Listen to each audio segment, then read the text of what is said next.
I picked up a girl during the famine years. But 300 years later, in the war between immortals and demons, she, who had become the Demon Lord, shot an arrow right through my heart. She stepped on my body that was no better than a dead dog's. Chen Huai'an, when you framed me back then, did you ever imagine you'd end up like this? But what she doesn't know is, I chose to die by her hand on purpose.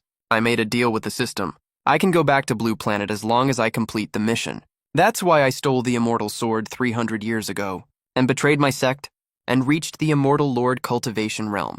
She, on the other hand, was locked in the sect's dungeon, wishing she were dead. Otherwise, with my cultivation base, how could I fail to dodge a sword strike from the girl I trained myself? Standing right in front of me is this world's only female demon lord, Luo Yingshuang, my former junior sister. Feeling my life slipping away little by little, I could only let out a bitter smile. Is all this worth it? Is it really worth it? She didn't say a word. Instead, she pulled the Hensheng sword out of my body. Blood splattered all over her face. She kicked me down to the ground, looking down at me from above. Those eyes that used to be as clear as a mountain stream now looked like they were covered in 1,000-year-old ice. But deep beneath that layer of ice, there was a nearly unnoticeable tremble. Chen Huai'an, do you have anything to say? I opened my mouth. It was full of blood. The system's mission requires that when I die by her sword, I must not say anything that could shake her resolve, or the mission will fail, and I won't be able to go back to Blue Planet. So I chose to keep my mouth shut. She squatted down. Her slender fingers pinched my chin. She forced my face to turn towards her, making me look straight into her eyes. Chen Huai'an, this lord asks you one last time. There was clear murderous intent on her face, but her voice was shaking.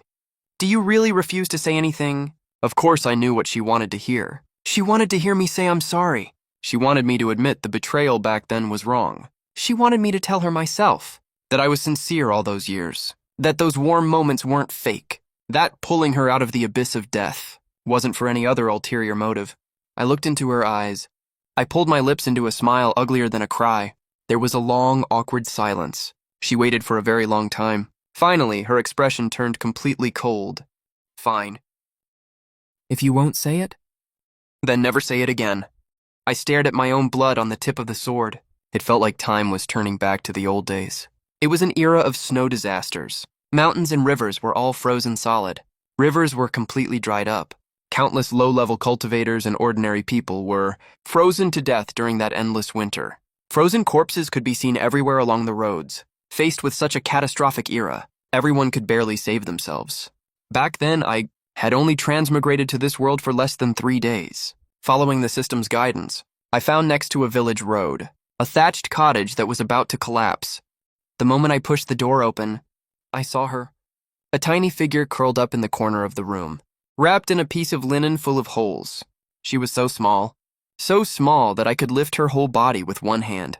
Her whole body was covered in frostbite and scars. Her breath was so weak you could barely feel it. When I squatted down to hold her in my arms, she was as light as a dead leaf. Don't be scared, I'm taking you with me. The little girl didn't react. But the moment I picked her up, her hand subconsciously grabbed the corner of my clothes. She held on really tight, like a drowning person grabbing the last piece of driftwood.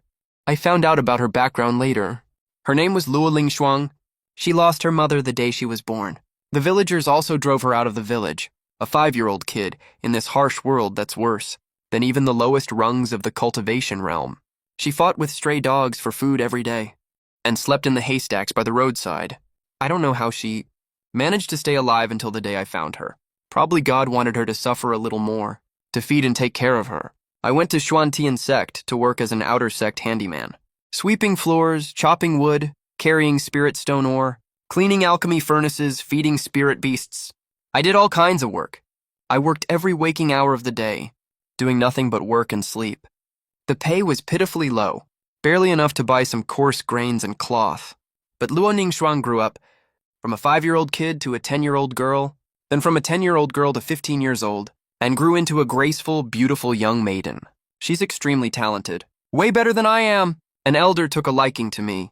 I got promoted from a chore worker to an outer sect disciple, and joined the inner sect 10 years later. She came to Xuantian sect with me, and became my little junior sister. That period was the best time I've had in 300 years of living in this world. My thoughts snapped back to reality. The Hensheng sword slashed down, but at the very last moment, I noticed a small detail. His hand holding the sword was shaking. The second henching sword pierced through my body. There was a split second of blankness in his eyes, but it turned back to ruthlessness right away. My body started to dissipate on this blood-soaked battlefield. All I heard behind were screams of the righteous army being slaughtered by demonic cultivators. Right before I lost my sight. The last scene I saw was her back view. It was as lonely as the little junior sister who stood on Hangxiao Peak, waiting for me for a whole day and night 300 years ago. I never got to say the 3 words, "I'm sorry." Time travels back to 300 years ago. The 3rd year after I entered Xuantian sect's inner sect. Back then, my cultivation had reached the late Golden Core stage. I was considered one of the top disciples of my generation. Luoli Shuang progressed even faster than me. She joined the sect later, but her talent was way better than everyone else. She reached peak Golden Core stage in just a few years, and there were faint signs of her breaking through to the nascent soul stage. Everyone in the sect said she was a once-in-a-century genius. I was secretly really happy about that. Even though I kept the serious look of a senior brother on my face, I was actually super proud deep down. That's the little girl I raised on my own. Around that time, Luoling Shuang was assigned by the sect to work as one of the guards at the treasure pavilion. This showed the sect trusted and valued her a lot. New mission released. Mission content. Steal Xuantian sect's most precious treasure, the Feather Immortal Sword. Mission description. Cooperate with demonic forces to create chaos. Steal the immortal sword when the chance comes. This sword is a necessary item for the host's later cultivation. Reward. Cultivation directly upgraded to peak nascent soul stage, plus immortal level cultivation art. Huntian art. Punishment. Permanent ban on returning to Blue Planet if you refuse. Are you kidding me? I'm an inner sect disciple of Xuantian sect, the senior brother of Luo Ying Shuang. You want me to be a traitor, system? I refuse. Refusal will permanently lock your transmigration status. You will never have the chance to return to Blue Planet. Reminder to host. Your guardian on Blue Planet, Ms. Jiang Yixue, ever since you went missing, her mental state has become extremely unstable. She is currently putting up missing person notices everywhere. It projected an image in my mind. My aunt was standing on the street. Her haggard face was covered in tear stains. She was holding a stack of missing person notices with my photo on them. She was putting them up one by one in the wind and snow. Her hands were red from the cold. At the moment I saw her crying while putting up the notices. My whole body went stiff. My aunt is my only family. She is less than 10 years older than me. But after my parents died in a car accident, she was the one who raised me all by herself. She never got married. She has no children of her own. She poured all her energy and effort into me. She worked 2 jobs to pay for my school fees, washed my clothes and cooked meals for me, stayed by my bedside all night when I was sick. She is not my biological mother, but she did way more than a real mother would. But I transmigrated to this damn place, and have been gone for decades, even though time flows differently on Blue Planet than here. According to the system, quite a long time has passed on Blue Planet already. Xiaoyi must think I'm dead. She must think her only family member just disappeared from the world like that. I closed my eyes. Blood was rushing through my whole body. I opened my eyes after a long time. I accept the mission. I never expected these 4 words would push Luoling Shuang into the abyss. To make sure the plan goes perfectly, I made the most careful arrangements. Those demonic cultivators already coveted Xuantian sect's treasures. I offered them an identity as an inside man. They gladly accepted. The only problem was Luoling Shuang. She was one of the guards at the treasure pavilion. If she was there, with her strength and alertness, the demonic cultivators would never be able to get in. I had to lure her away. So I wrote a letter that said, "Little junior sister, I found a 1,000-year ice spirit grass on Hangxiao Peak. It is very helpful for your nascent soul breakthrough. I am really busy with work today. I can't get away. You go to Hangxiao Peak and wait for me first. I will be there before dark. I'll definitely make it there. I know she'll show up, 'cause in this entire world, if there's one person she trusts unconditionally, it's me, her senior brother. After all, I was the one who carried her out of that freezing, snowy wasteland. I was the one who named her, taught her to read and write, taught her how to cultivate. I was the one who, on the nights she woke up screaming from nightmares, sat by her bed, and told her over and over, "Senior brother's here, don't be afraid." Why the hell would she not trust me? There was another line in the letter. "Ling Shuang, your senior brother has a surprise for you." That day she went to Hangxiao Peak. She put on the light blue dress I gave her before. She only wore that dress when she was super happy, but she waited on the peak for a whole day, from sunrise to sunset, until the wind and snow started picking up. and the sky turned dark. She didn't get the senior brother she'd been looking forward to seeing. What showed up instead was the sect's law enforcement elder, along with a piece of news. Chen Huayan colluded with the demonic path to steal the sect's most prized treasure, the immortal sword of feather, and defected from Xuantian sect. Luo Lingshuang, as the guard of the treasure pavilion, you left your post without permission. You are suspected of being his accomplice. Luo Lingshuang is super close to Chen Huayan. They must have conspired this long ago. She acts all holier than thou on a normal day. For all we know, she's been messing around with him this whole time. Public opinion can turn lies into truth. She tried explaining 100 times, but no one believed her. Everyone accused her of being a traitor. The sect locked her up, ripped out her spirit roots and crushed her bones, and tortured her brutally. In that dark, damp dungeon, her bones were broken multiple times. She was force-fed poison, and forbidden arts were used to search her soul. But she still trusted her senior brother. On all those nights she was being tortured, she hoped so badly to see the figure she saw as her only light. But no one came to save her, not even at the end. And me, the one who caused all this, was thousands of miles away, using the immortal sword of feather I stole from the demonic path to crazily raise my cultivation level. Once I got the immortal sword, I turned right around and killed all those demonic cultivators. The system was very pleased. In the 3rd year of Luo Lingshuang's imprisonment, she vanished. Right out of the dungeon, the sect searched the entire mountain and couldn't find a trace of her. No one knew where she went, if she was dead or alive, until 300 years later. A female demon lord appeared on Luoyun continent, the first ever to reach the heavenly sovereign realm, and her name was Luo Lingshuang. She was ruthless and cruel. The first thing she did after coming out of seclusion was to massacre the entire Xuantian sect. Not a single one of the tens of thousands of sect members survived. Then she came for me. By that time, I had also reached the heavenly sovereign realm. With the system's help, I founded my own sect and became the only immortal lord of the Righteous Path Alliance. The immortal and demonic paths were evenly matched. We faced off on the immortal demon battlefield, separated by thousands of troops, separated by a sea of blood and bitter hatred. It had been 300 years since we last met. She'd grown up. The little girl who used to chase me all around the courtyard had turned into a female demon lord covered in demonic aura, with a face as cold as ice. Beneath the 300 years of hatred and killing intent rolling off her, I could still recognize those eyes. They were the same eyes that looked up at me. When I picked her up in that blizzard all those years ago, I realized I hadn't completely vanished yet. To be exact, the system didn't send me away right away. It gave me one last hour to say goodbye to this world. Final mission completed. Host's soul requires time to stabilize. Host will be granted 1 hour of free time.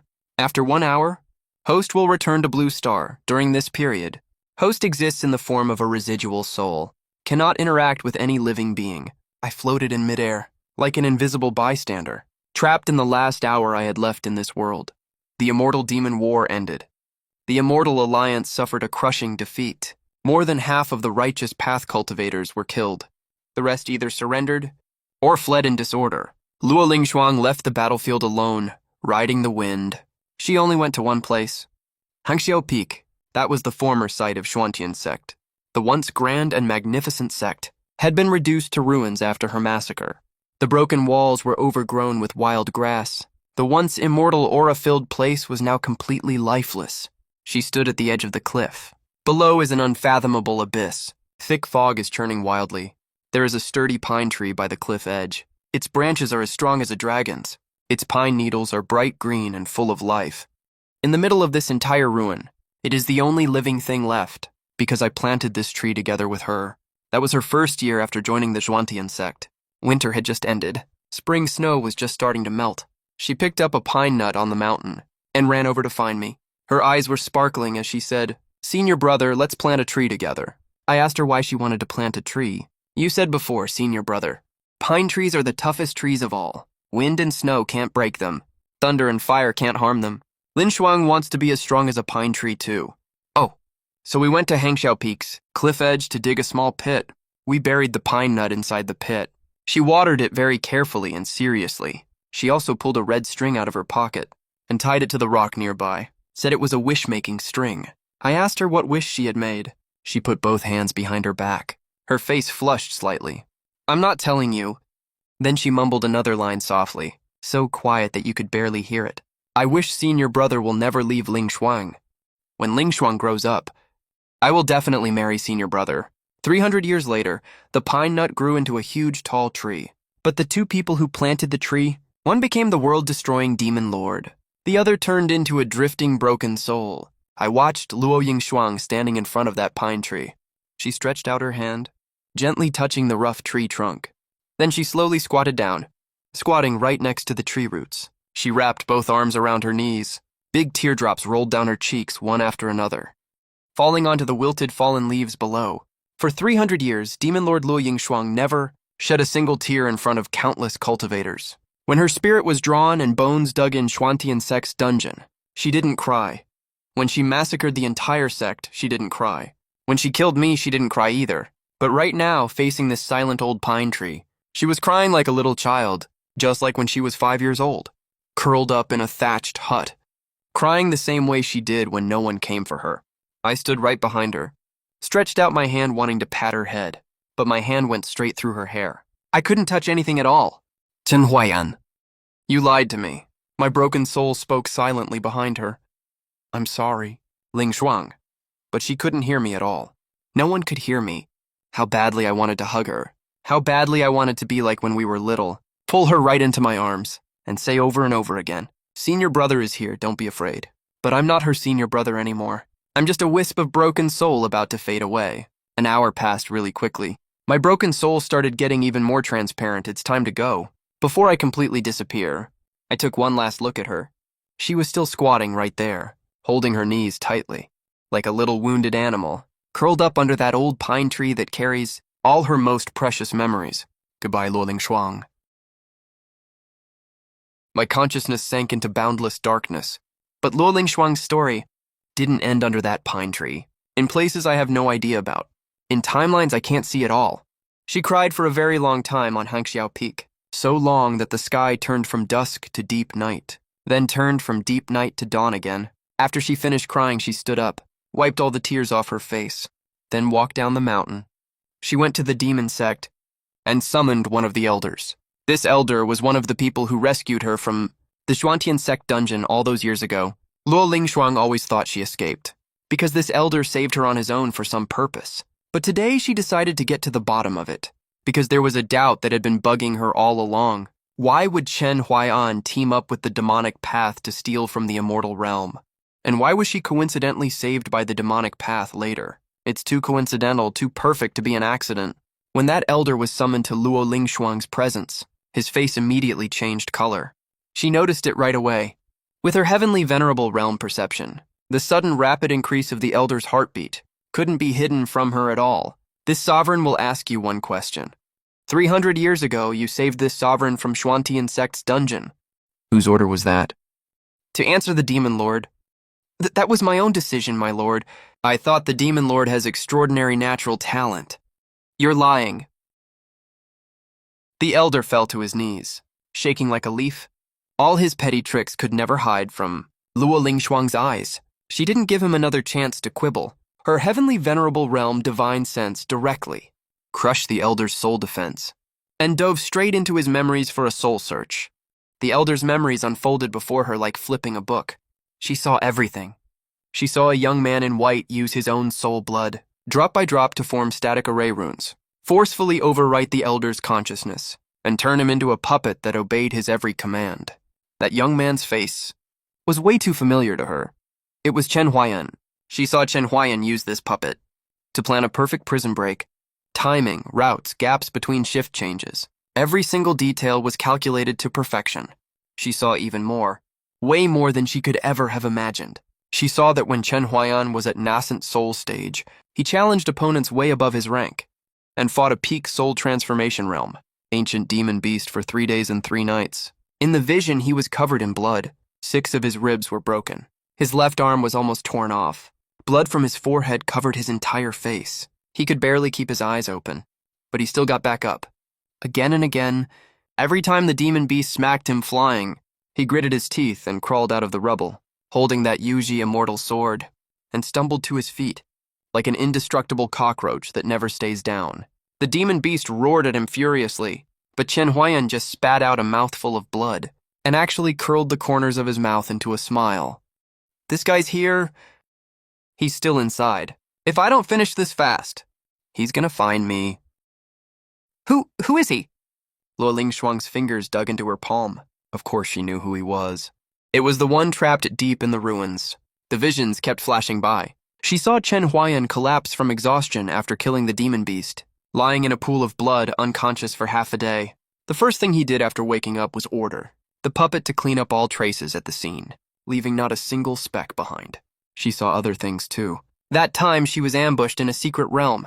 It was Chen Huayan who snuck into the realm 3 days early and destroyed the core of the ambush array with his true Kui, turning that ambush into a false alarm, that ancient demonic art manual she found by chance. It was Chen Huayan who spent 2 years risking his life to get it from a forbidden area, then had the puppet leave it on her usual route, the inner demon tribulation she faced when advancing to soul transformation. It was Chen Huayan who used a divine sense clone to sneak into her inner demon space and took the deadliest blow for her. The price was deep cracks in his own primordial spirit. He almost died on the spot. Scene after scene. 300 years, a full 300 years. He'd guarded her from the shadows for 300 years. Every stroke of good luck she thought was fate's favor. Every disaster she thought she got through, only because she worked hard enough. Every opportunity she thought was fate, finally showing her a little kindness. It was all him. It was all Chen Huayan, the man she'd hated for 300 years, cursed for 300 years, swore she'd kill with her own hands. He'd been in the places she couldn't see, paving the way for her with his own blood and life. Luo Lingshuang pulled out of the elder's soul memories. Her vision went completely blurry. She couldn't hold back her tears any longer. The visions weren't over yet. The final scene. She saw the final battle between immortals and demons again. She saw her own Hensheng sword pierce through Chen Huayan's chest. Both of them were at heavenly venerable realm. With Chen Huayan's strength, he could totally block that strike. But he didn't dodge. It was like he threw himself onto the sword on purpose. Even the moment the sword tip pierced into him, she clearly saw the curve of his mouth. He was smiling. That smile wasn't mocking. It wasn't bitter. It was relief, like he'd finally let go of some heavy burden. It looked like he was saying, "It's finally over." Luo Lingshuang's body went limp like a puppet with cut strings. She fell to her knees. She covered her face with both hands. Her nails dug into her own skin. Blood dripped down from her fingers. But she couldn't feel the pain, because the pain in her heart had already swallowed up all her senses. She shakily took something out of her storage bag. Yuji Immortal Sword. It was the trophy she took from Chen Huayan. After Chen Huayan dissipated, this sword fell on the battlefield, and she picked it up. She originally thought this sword was just a regular weapon, a symbol of betrayal. But right now he found the restriction on the sword blade had already been lifted, because the person who set the restriction is dead. After the restriction faded away, a faint residual sound came from the sword spirit, as weak as a guttering candle in the wind, ready to go out any second. But he heard it loud and clear. "Great job, little junior sister. This is your senior brother's fate." It was Chen Huayan's voice, hoarse and weak, but with the gentleness he used to know so well. "Senior brother has to go now, to a place really far away. You must take good care of yourself after I'm gone. The road ahead, you have to walk it on your own. I'm sorry, Lingshuang, for making you go through all that hardship." The voice faded away. The sword spirit fell silent. Luo Lingshuang knelt on the ground, holding the Yuji Immortal Sword in both arms, like it was the most precious thing in the world. She was shaking all over from crying, her shoulders heaving violently, making broken, muffled sobs. 300 years, the apology she waited 300 years for finally came. But the person who said it was already gone. "Senior brother, why didn't you tell me earlier?" "Lingshuang doesn't want your apology. Lingshuang wants her senior brother back. Come back, please come back." But no one answered her. Cold wind howled over the ruins. The branches of the old pine rustled in the wind, as if someone was gently saying for him, "Don't cry, Lingshuang." Just then I jolted awake and opened my eyes. All I saw was a dim ceiling above me. My body felt as heavy as if it was filled with lead. I instinctively tried to sense the spiritual power in my body, only to find my dantian was completely empty. My meridians were like dried-up riverbeds. I couldn't sense even the faintest ripple of spiritual power. I'd become an ordinary mortal, but I tried moving my body a little, and found that even though my cultivation was gone, my muscle strength and bone hardness still seemed to be there. My body refining skills were still intact. 300 years of immortal cultivations tempering on my body hadn't fully vanished. The weirdest part was, I could faintly sense that Blue Star also seemed to have the same spiritual energy as the Loyan continent, even though it was very faint. I rolled over and got out of bed. I stumbled and almost fell flat on my face. Everything in my sight felt so unreal. This was a rental apartment, around 10 to 20 square meters big, but it wasn't the room I was familiar with. There were pink doodles on the wall. A row of skincare products was on the desk. The sheets and quilts were all pink. There was also a little bear doll on the windowsill. This was a girl's room. The rental I lived in before I transmigrated was no longer mine. The landlord probably took it back these past 3 years and rented it out to someone else. I looked out the window. Tall buildings stood everywhere. Traffic was bustling nonstop. It's Blue Star, I really came back. A huge wave of emotion rushed up my chest. 300 years. I struggled in that damn immortal cultivation world for 307 years. From an 18-year-old kid to the supreme leader of the immortal sect, then to a corpse stabbed through by a demonic sword.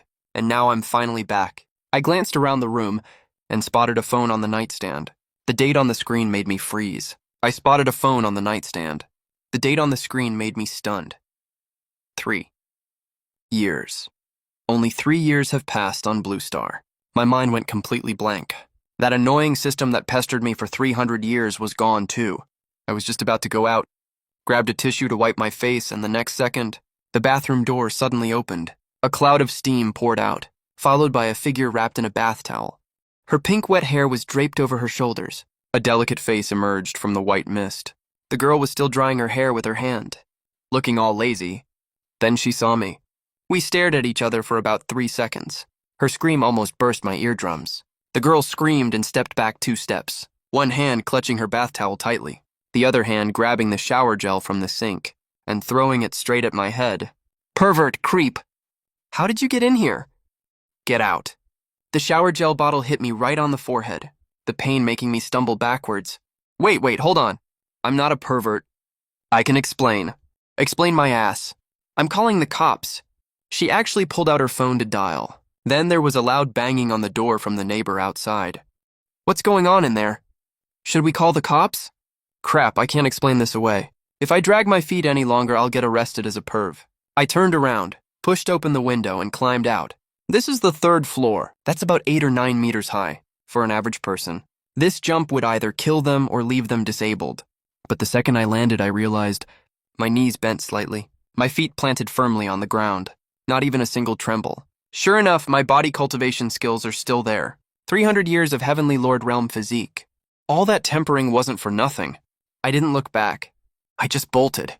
The wind blew against my face, carrying Blue Planet's signature car exhaust. Fumes and city dust scent. It smells bad but feels familiar. I ran like crazy for over 10 minutes. After making sure no one was chasing me, I stopped.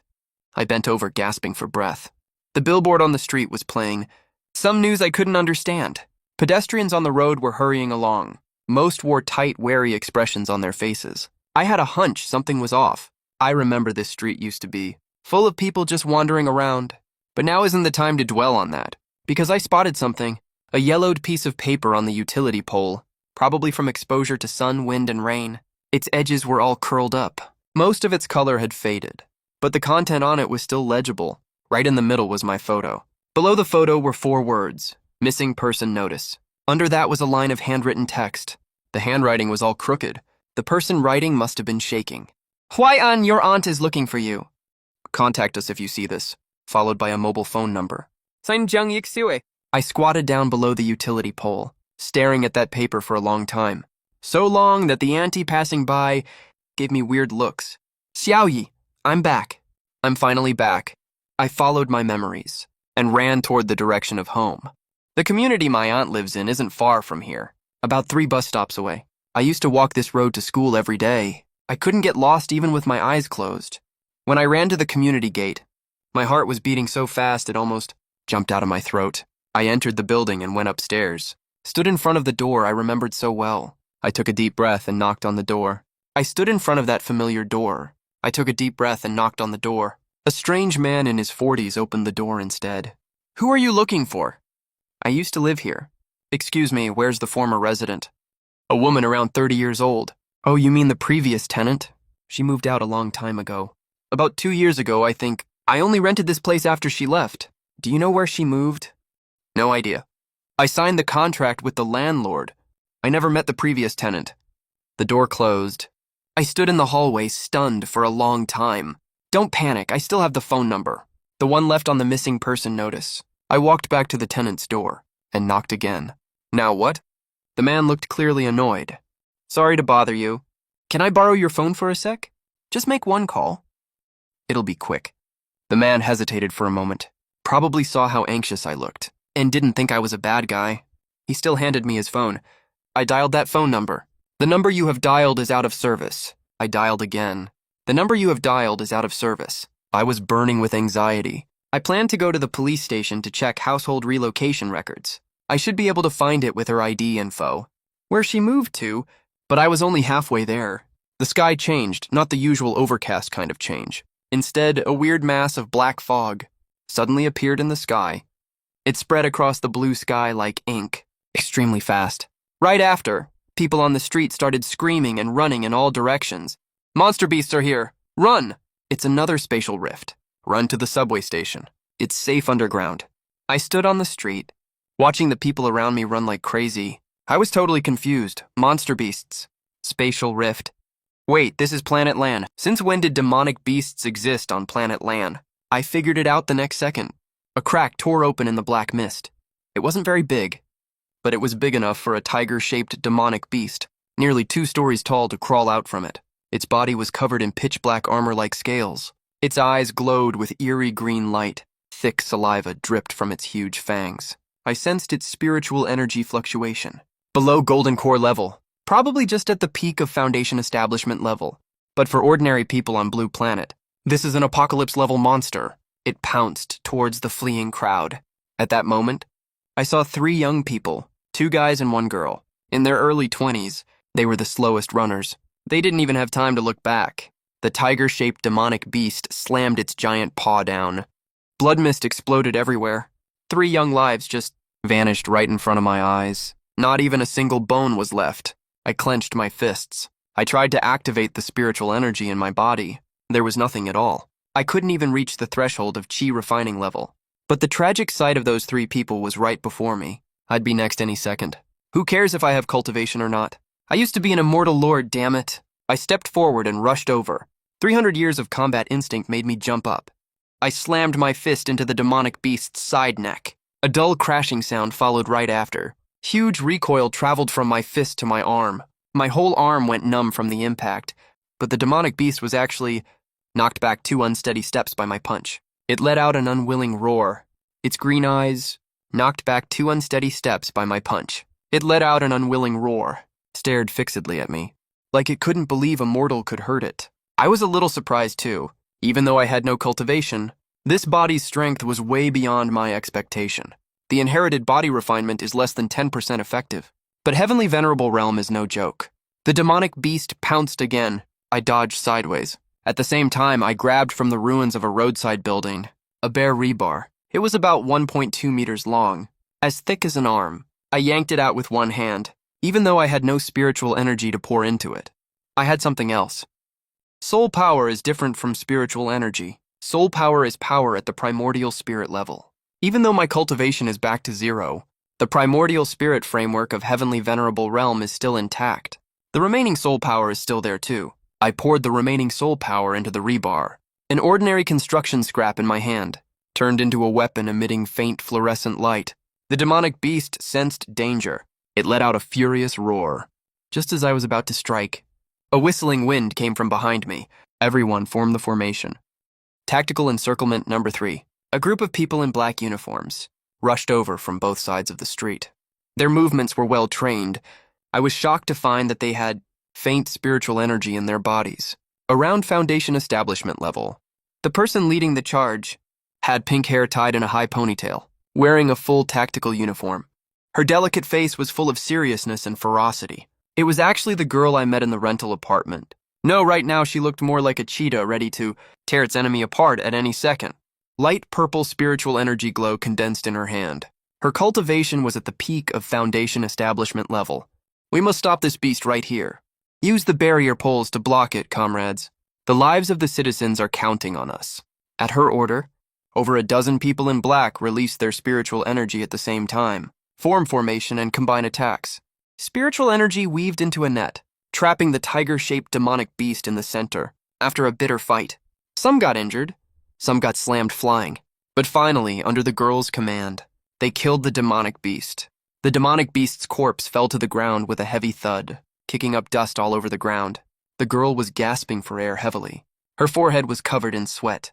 Then when she was cleaning up the scene, she saw me in the crowd, still holding the glowing rebar in my hand. Our eyes met.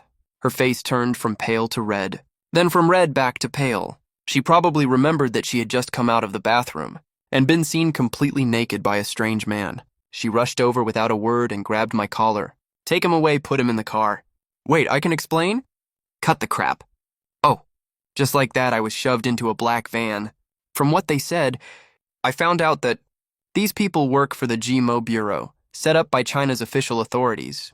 3 years ago, the exact moment I traveled to the Luoyun continent, Blue Planet suddenly started its spiritual energy revival. The concentration of spiritual energy in the world then skyrocketed dozens of times in just a few months. A small number of humans awakened spiritual power and gained superpowers. The authorities classified them by strength into different ranks. Rank B, Rank A, Soldier Rank, General Rank, Marshal Rank, Emperor Rank, Sovereign Rank. Right now, the highest known rank on Blue Planet is Sovereign Rank. They say there are fewer than 10 of them worldwide. And that pink-haired girl? Gumeng Yao is the captain of the Shanghai City GMO Bureau. She's a peak general rank superpower user.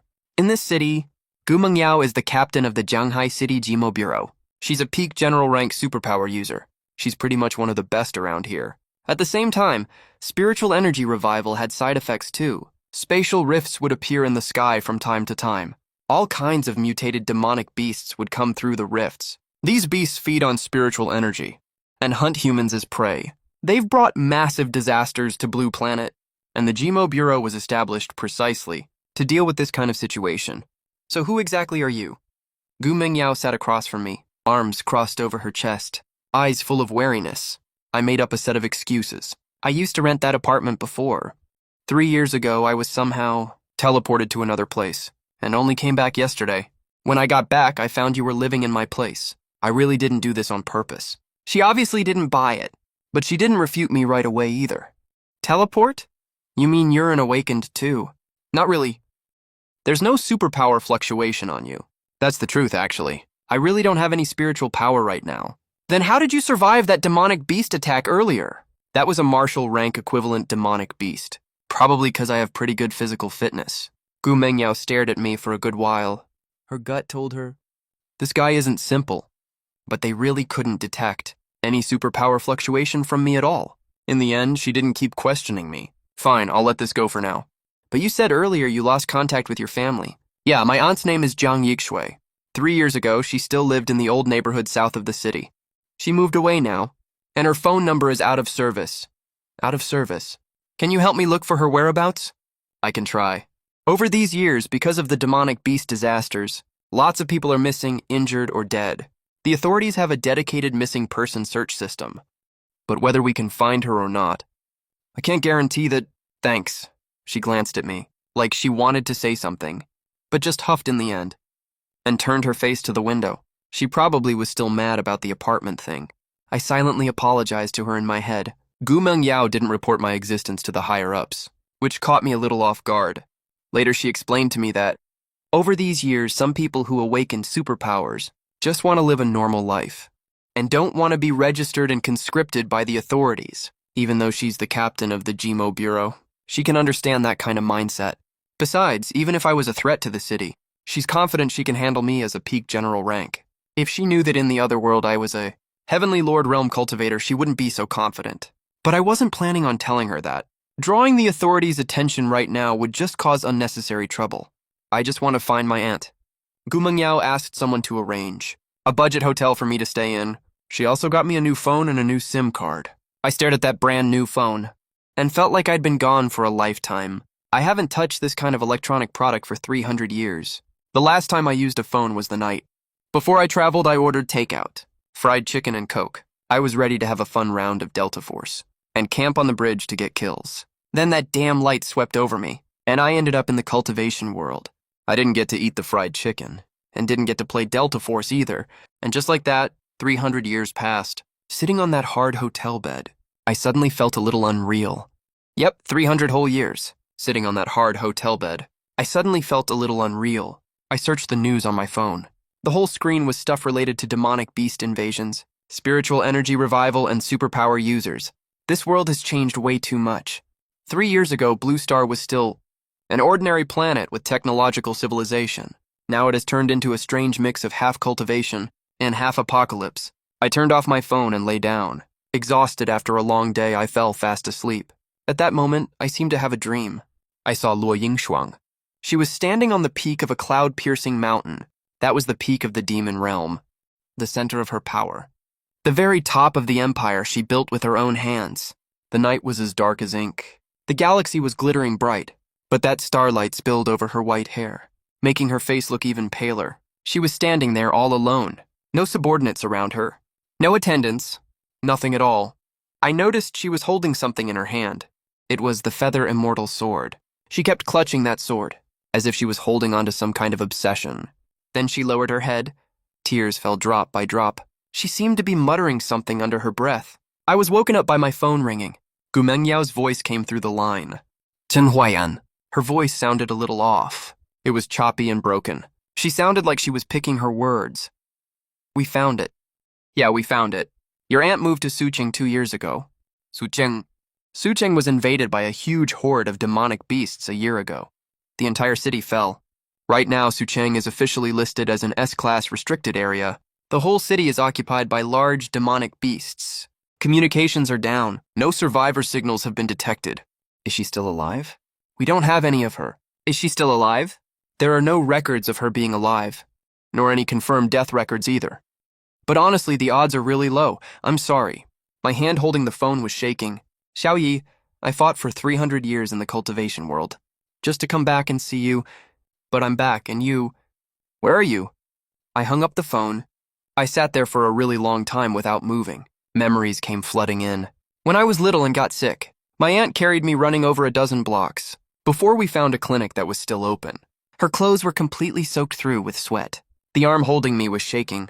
Back then, she was only 17 or 18 years old herself, but she was already as stubborn as a grown-up. After school, she would always wait for me at the school gate on time, holding a bag of the sugar-fried chestnuts I loved.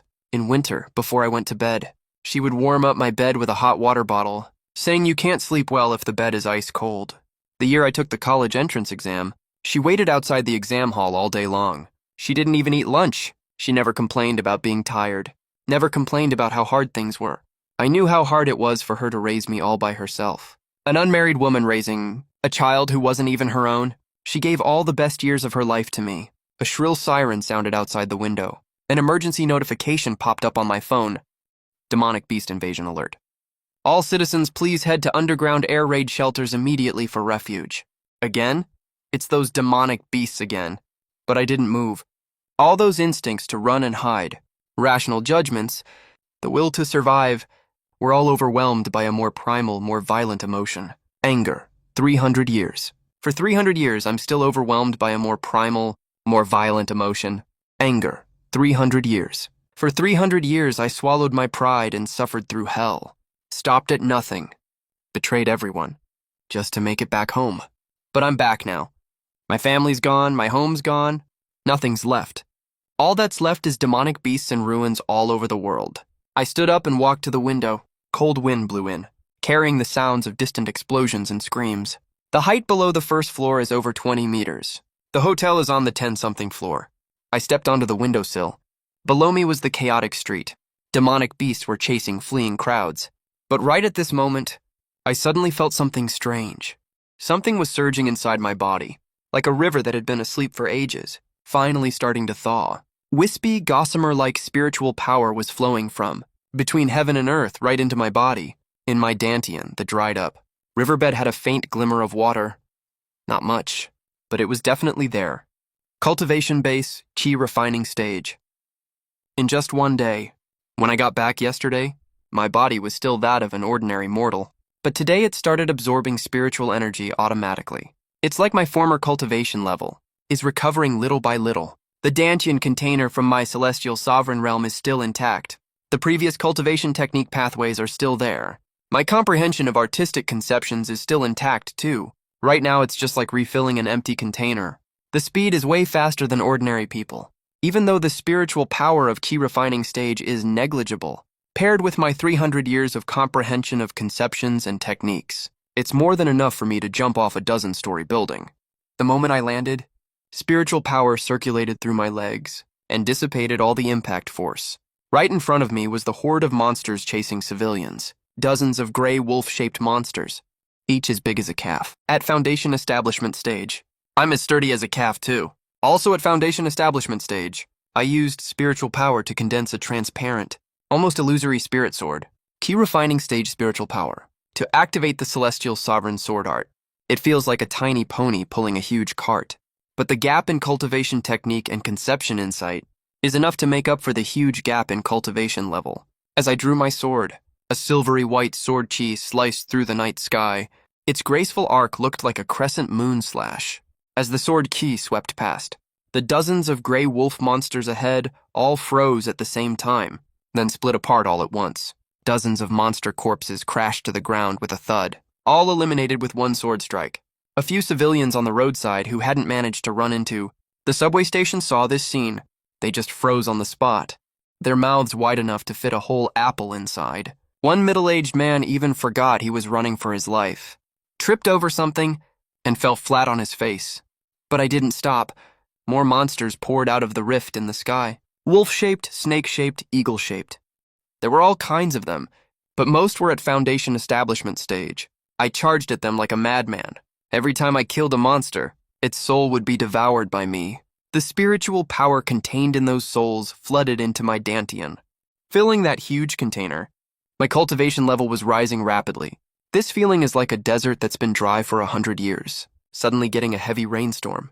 Every inch of my meridians was greedily absorbing spiritual power. I don't know how many I killed. All I know is when that night ended, my cultivation had stabilized at peak Foundation Establishment. My clothes were soaked with monster blood, mixed with blood flowing from my own wounds. But there was fire burning in my eyes. Wait for me, Aunt. No matter where you are, I will definitely find you. Over the next few weeks, I hunted monsters at an almost crazy pace. I hunted around the edge of the city during the day and cultivated in uninhabited ruins at night. My cultivation level kept rising steadily. Early golden core, mid-golden core, peak golden core. Every breakthrough was unbelievably smooth. It's like a path you've walked once before. When you walk it a second time, every step is completely accurate. By the end of the third week, I had already reached golden core, peak, and touched the threshold of nascent soul. That's equivalent to a Class 10 Marshal-level ability user in the Blue Star world. I tried my best to avoid people from the Demon Hunting Bureau. I didn't want to cause trouble, but what had to come still came. That evening, a rift tore open again above Shanghai City. But this rift was bigger than any previous one, big enough to swallow an entire football field. Black fog surged and rolled, like a boiling sea of ink. An unprecedented demonic aura burst out from the rift. I could feel it even standing 3 kilometers away. That bone-chilling sense of oppression. Nascent soul? No. More than just nascent soul. Peak nascent soul. It's even approaching the soul formation stage. A huge behemoth crawled out of the rift. It was a giant python. Its entire body was as black as ink. Its scales reflected an eerie purple glow in the light, as thick as a city sewer pipe. You couldn't even see the end of its tail. It was at least 100 meters long. It coiled above the sky of Shanghai City. When it flicked its snake tongue out, the temperature for miles around dropped sharply. The scariest part was it spoke. The human aura here is rich. Wonderful. It could speak human language. It had already developed spiritual wisdom. This was a real powerful great demon, and behind it followed countless monsters with slightly lower cultivation levels. The Demon Hunting Bureau was deployed, not just Gu Mengyao's Shanghai City branch. The higher-ups even sent a martial-level ability user for reinforcement, Ling Tian. Even though Ling Tian is a young guy, but his eyes are deep and intense. He's been through a ton of major battles. He radiates metallic spiritual energy waves all over. His superpower takes the form of a massive fire blade. He can even release spiritual pressure already. Peak martial rank, equal to peak golden core stage. But facing this nether dark python, He's barely holding on. The two sides fought for less than 10 minutes. Ling Tian was hit by the python's tail. He went flying like a cannonball. He crashed through 3 buildings before stopping. He spat out a mouthful of blood. He half knelt in the ruins. His face was ashen. He's a martial rank for crying out loud. But he's as fragile as paper in front of a nascent soul-great demon. The rest of the Golden Demon Bureau had it way worse in this fight. Over 100 superhumans died on the spot. Some were even sliced in half by the giant snake. There are way more critically injured, too many to count. Where the hell is headquarters backup? Damn it, they're just sending us to our deaths. Where are the healing superhumans? Xiaoli can't hold on any longer. A blonde young man was holding the girl in his arms, pressing on her wound as he sobbed. They're all executives of the Shanghai City Basic Demon Bureau. The blood-covered young girl was also his lover. Captain, everyone on the medical team is already dead. That wasn't just fear. That was despair. This isn't martial rank at all. This is emperor rank. Against this kind of power, we're all just going to our deaths. Captain, maybe we should retreat.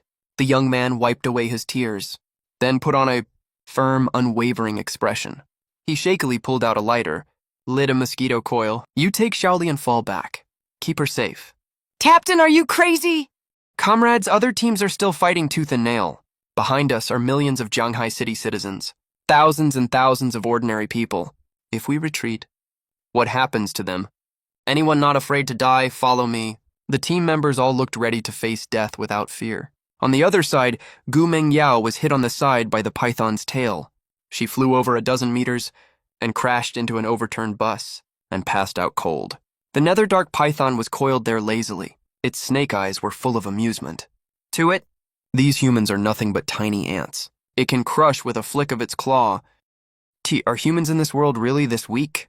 There's no fun in killing them at all. But the next second, it saw a man walk out from the shadows. He walked step by step right up to the nether dark python.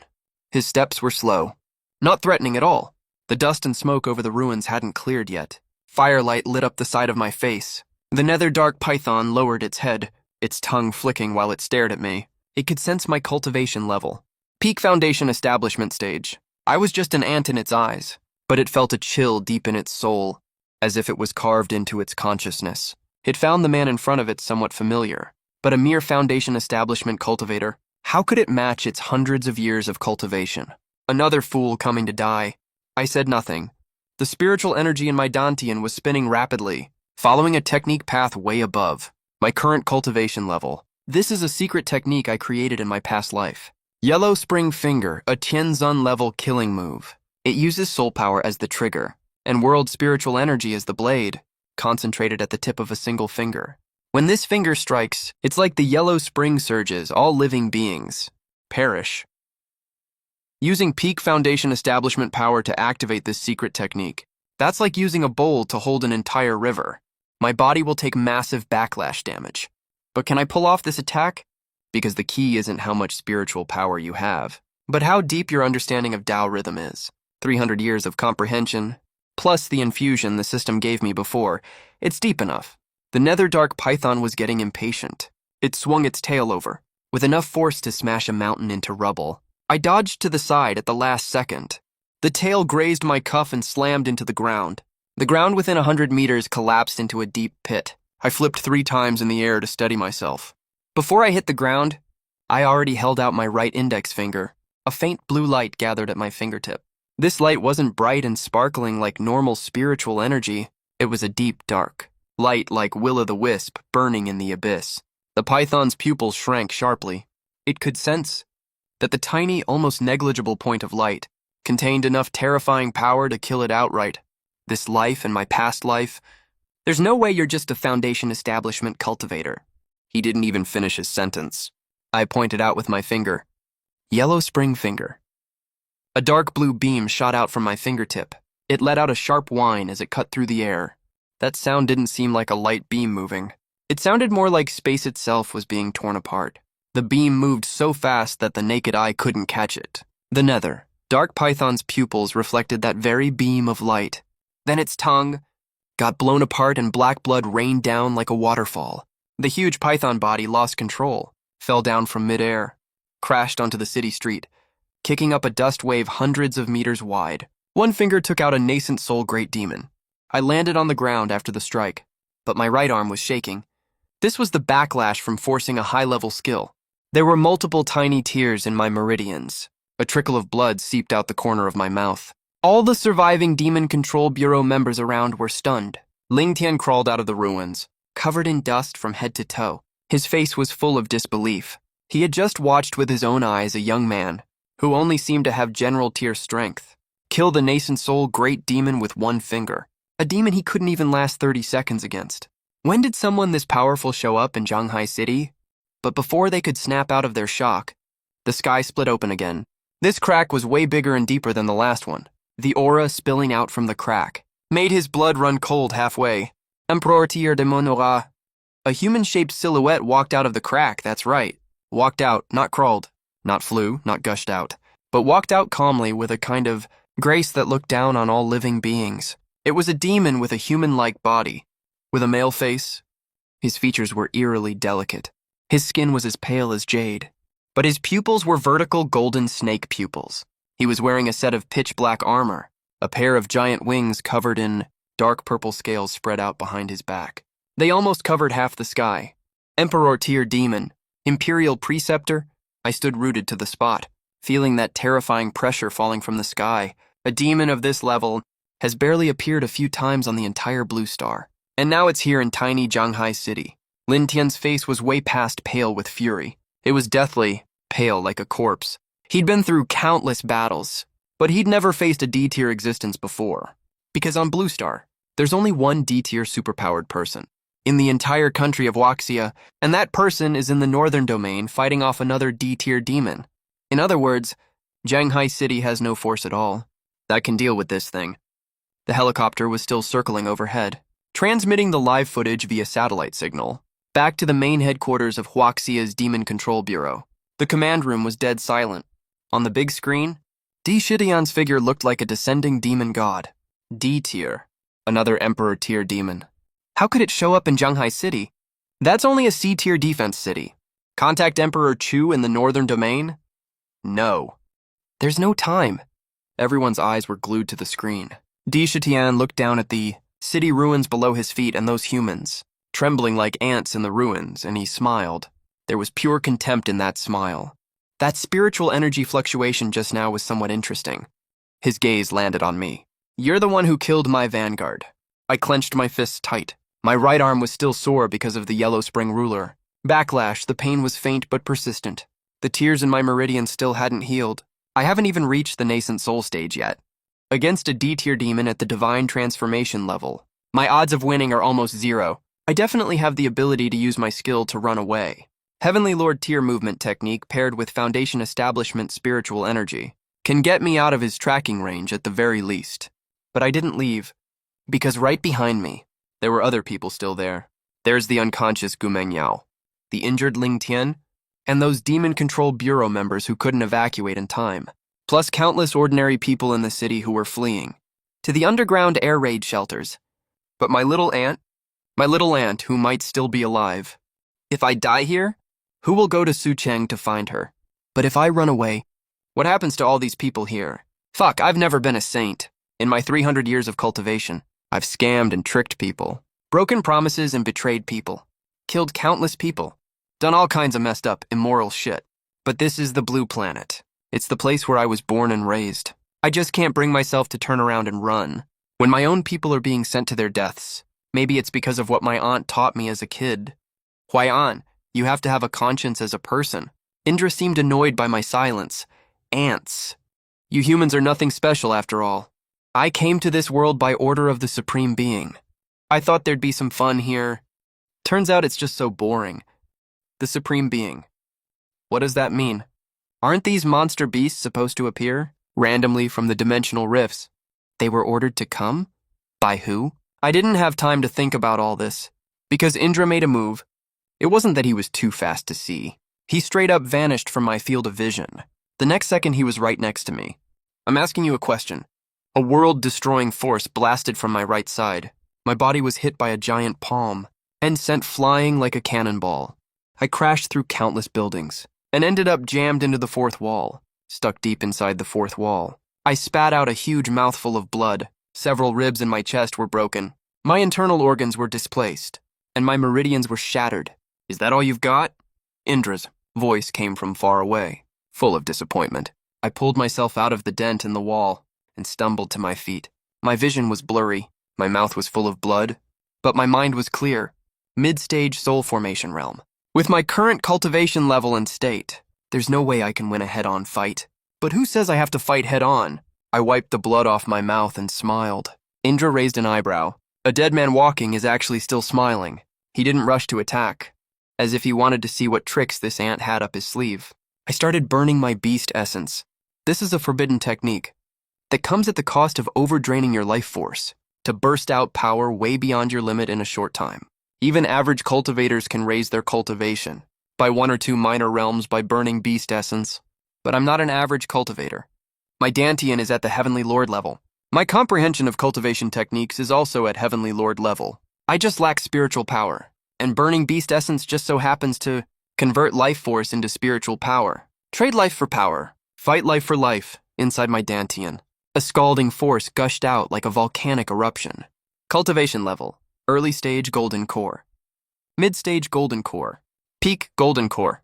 Early stage nascent soul, still rising. Mid-stage nascent soul. Peak nascent soul. This is the limit. Going higher than that isn't burning beast essence. That's self-destruction. Peak nascent soul against mid-stage soul formation. That's an entire major realm plus 2 minor realms apart. It still looks like a certain death situation, but it's enough. Enough for me to unleash that sword strike. I gathered all the spiritual power in my body and channeled all of it into my right hand. An illusory longsword began to take shape in my palm. It looked exactly like the Feather Immortal sword. It was fully transparent, glowing with a faint silvery white light. This was my past life's bound sword art. Falling Star Sacrifice's attack range. To condense all power into a single point. Once this sword is unleashed, it's like a star falling from the sky. It will not stop until it pierces its target. Indra finally realized something was wrong. He could feel the terrifying power contained within that illusory sword. This wasn't power at the nascent soul level. What on earth? Is this? Shock finally appeared on his face, but it was still just surprise. As a veteran soul formation powerhouse, of course he had his own trump cards. But the moment I was about to strike with my sword, the sky split. Not the dimensional rifts from before.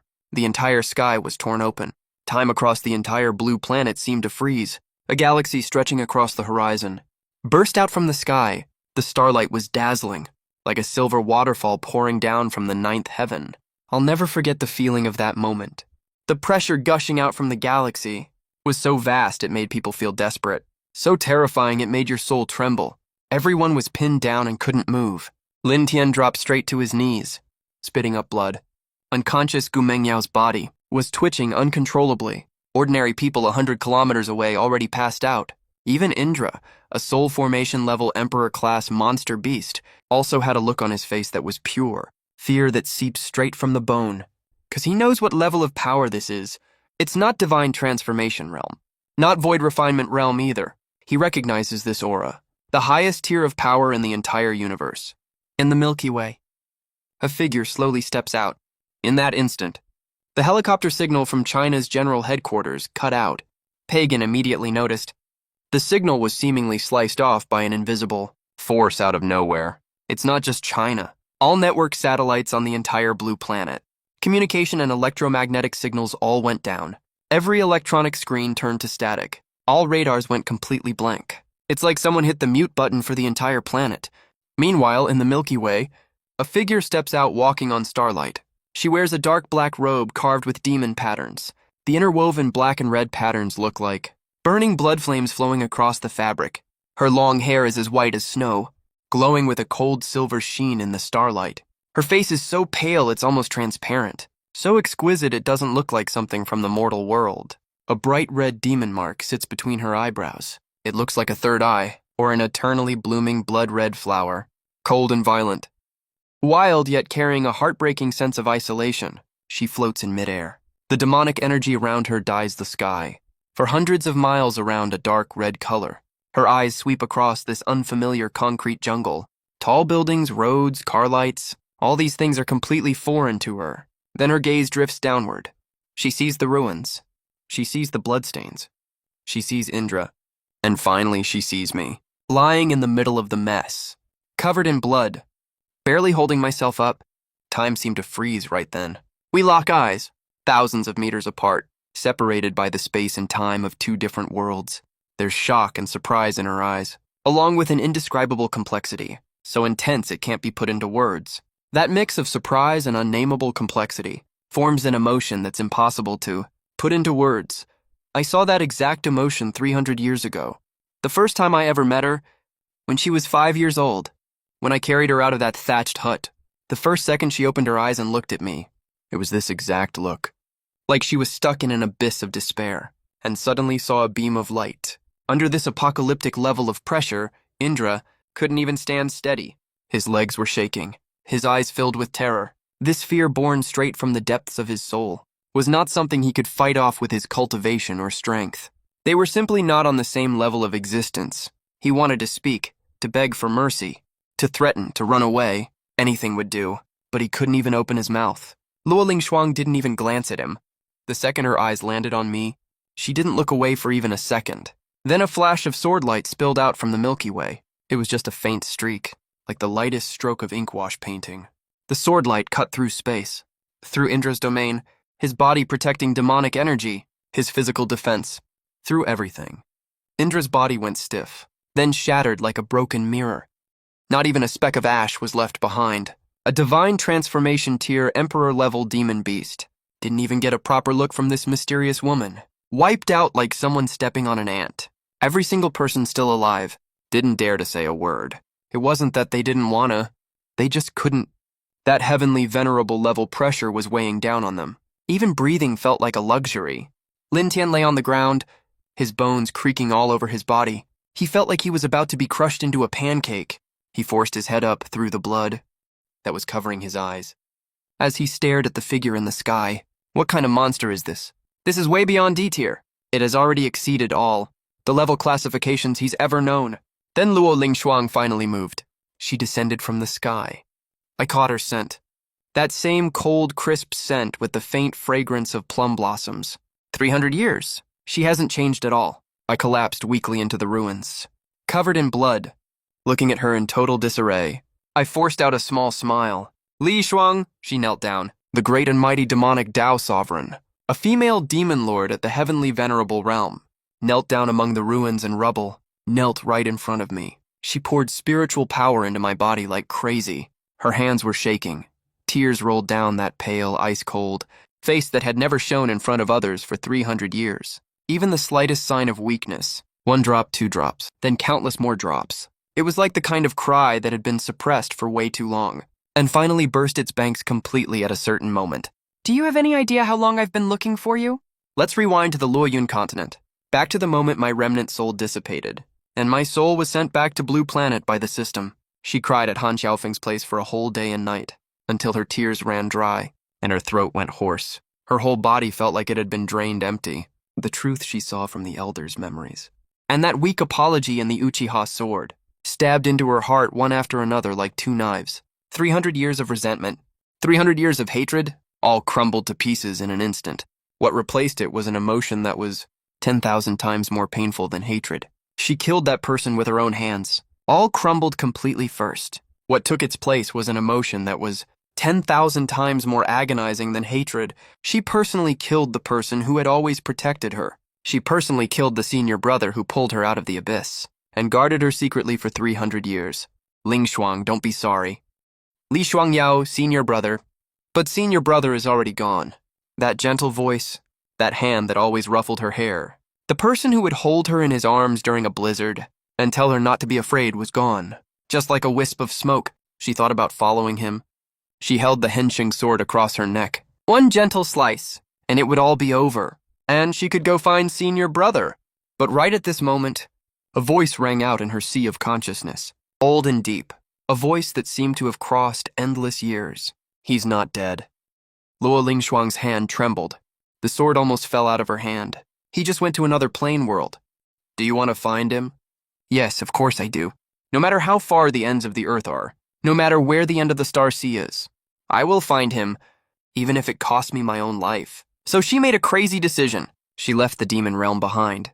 left the empire she built with her own hands behind, countless demonic cultivators who followed her, and the supreme power she held on Luoyun continent. She wanted none of it. All she wanted was to find Shen Huayan. With her heavenly venerable realm cultivation, she tore open the plain barrier of Luoyun continent and stepped into the vast star sea. But the star sea is boundless and endless. Plain worlds are as countless as the sands of the Ganges, impossible to count. How was she supposed to find him? No direction. No clues. Only a vague guide left by that voice. Follow the causal thread, the causal thread. The causal thread. The causal thread of 300 years between her and Chen Huayan. The 300-year bond between her and Chen Huayan formed an extremely weak, cross-plane causal silk thread. She at the heavenly venerable realm could barely sense the direction of this silk thread, so she chased after it, chasing from one plane to the next. Every plane crossing in the star sea came with terrifying spatial and temporal turbulence. That kind of power can tear apart the body and soul of powerful cultivators. Even she at the heavenly venerable realm was no exception.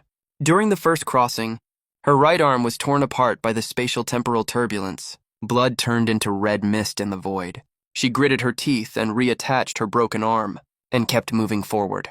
During the second crossing, she accidentally entered a desolate plain world. She was seen as an intruder by the heavenly will of that world and suffered exclusion of apocalyptic level. Heavenly tribulation descended, 9 heavens thunder punishment. She endured it forcefully and blocked it, at the cost of a third of her meridians being shattered. 3rd time, 4th time, 5th time. Countless times every crossing was a gamble with her life. In a plane called the chaotic star sea, she was besieged by 3 heavenly venerable level ancient powerhouses. The rules of that plane were extremely cruel. Survival of the fittest was the only law. She fought 3 heavenly venerables alone. The battle lasted for 7 days and 7 nights. She won, but she was also half dead. Her demon patterns were shattered. Her white hair was dyed red with blood. Her gorgeous Demon Lord battle robe was tattered beyond recognition. She just floated in the void of the chaotic star sea, covered in wounds, and her consciousness was fading. But he didn't stop, 'cause that causal thread was still there, tugging at him faintly, almost imperceptibly, pointing in one direction, a direction that got farther and farther away.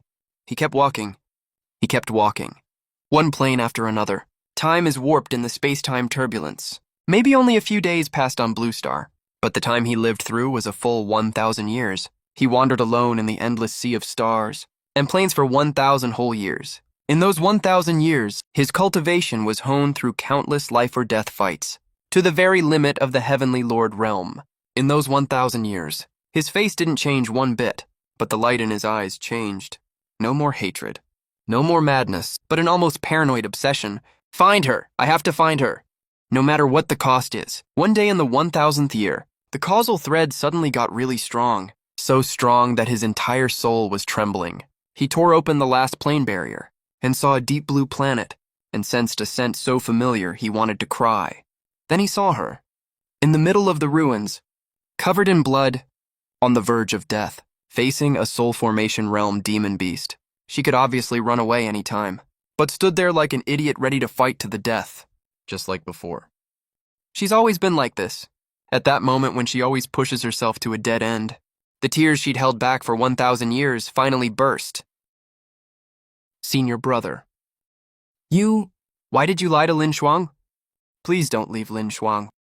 I don't want to answer her, but I can't speak. My body can't hold on any longer.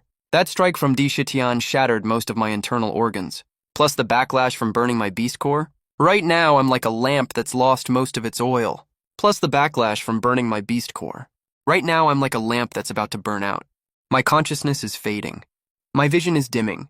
The last thing I saw was her red swollen eyes and the bright red demon mark between her eyebrows. After the live signal came back, everyone only knew that the Emperor level demon beast was killed on the spot by a mysterious force, except for a few surviving members of the Demon Mechanism Bureau. At the scene, the mysterious young man and the white-haired woman both disappeared. Lin Tian was trembling all over as he got up, looking at the already healed crack in the sky. His lips trembled for a long time before he squeezed out a sentence.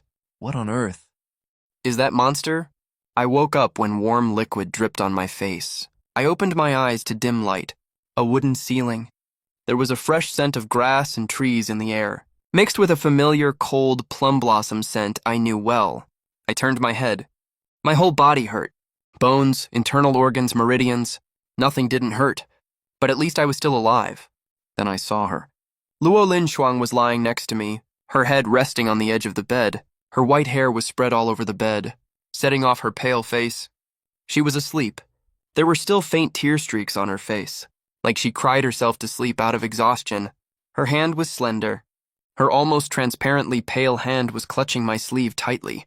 She was holding on really tight, like she was scared I'd disappear again if she let go. I stared at her for a long time, long enough for the light outside the window to go from dim to bright. This was a small wooden cabin. The 4 walls were built of raw wood. There was a window and a bed. She built it with a window and a bed. There was a simple table. Outside the window was a thick forest. You could also hear birds chirping and streams flowing. Far away from the city, far away from everything. She must have made this, right? With the powers of a heavenly Lord realm cultivator, making a small wooden cabin out of thin air is no big deal. I tried to sense the state of my body. The little bit of restored cultivation I got from burning beast core earlier was all used up in the fight with Dishitian. Now I'm back to being a low-level cultivator. But the spiritual energy of Blue Star is slowly seeping into my body, nourishing my damaged meridians and organs. Even though it's really slow, it is recovering for sure. I looked down at Luo Lishuang. Her demon pattern robe had a lot of tears on it. They weren't from the fight with Dishitian. They looked more like wear and tear from long-term travel, through harsh environments. There were several healed scars on her hands.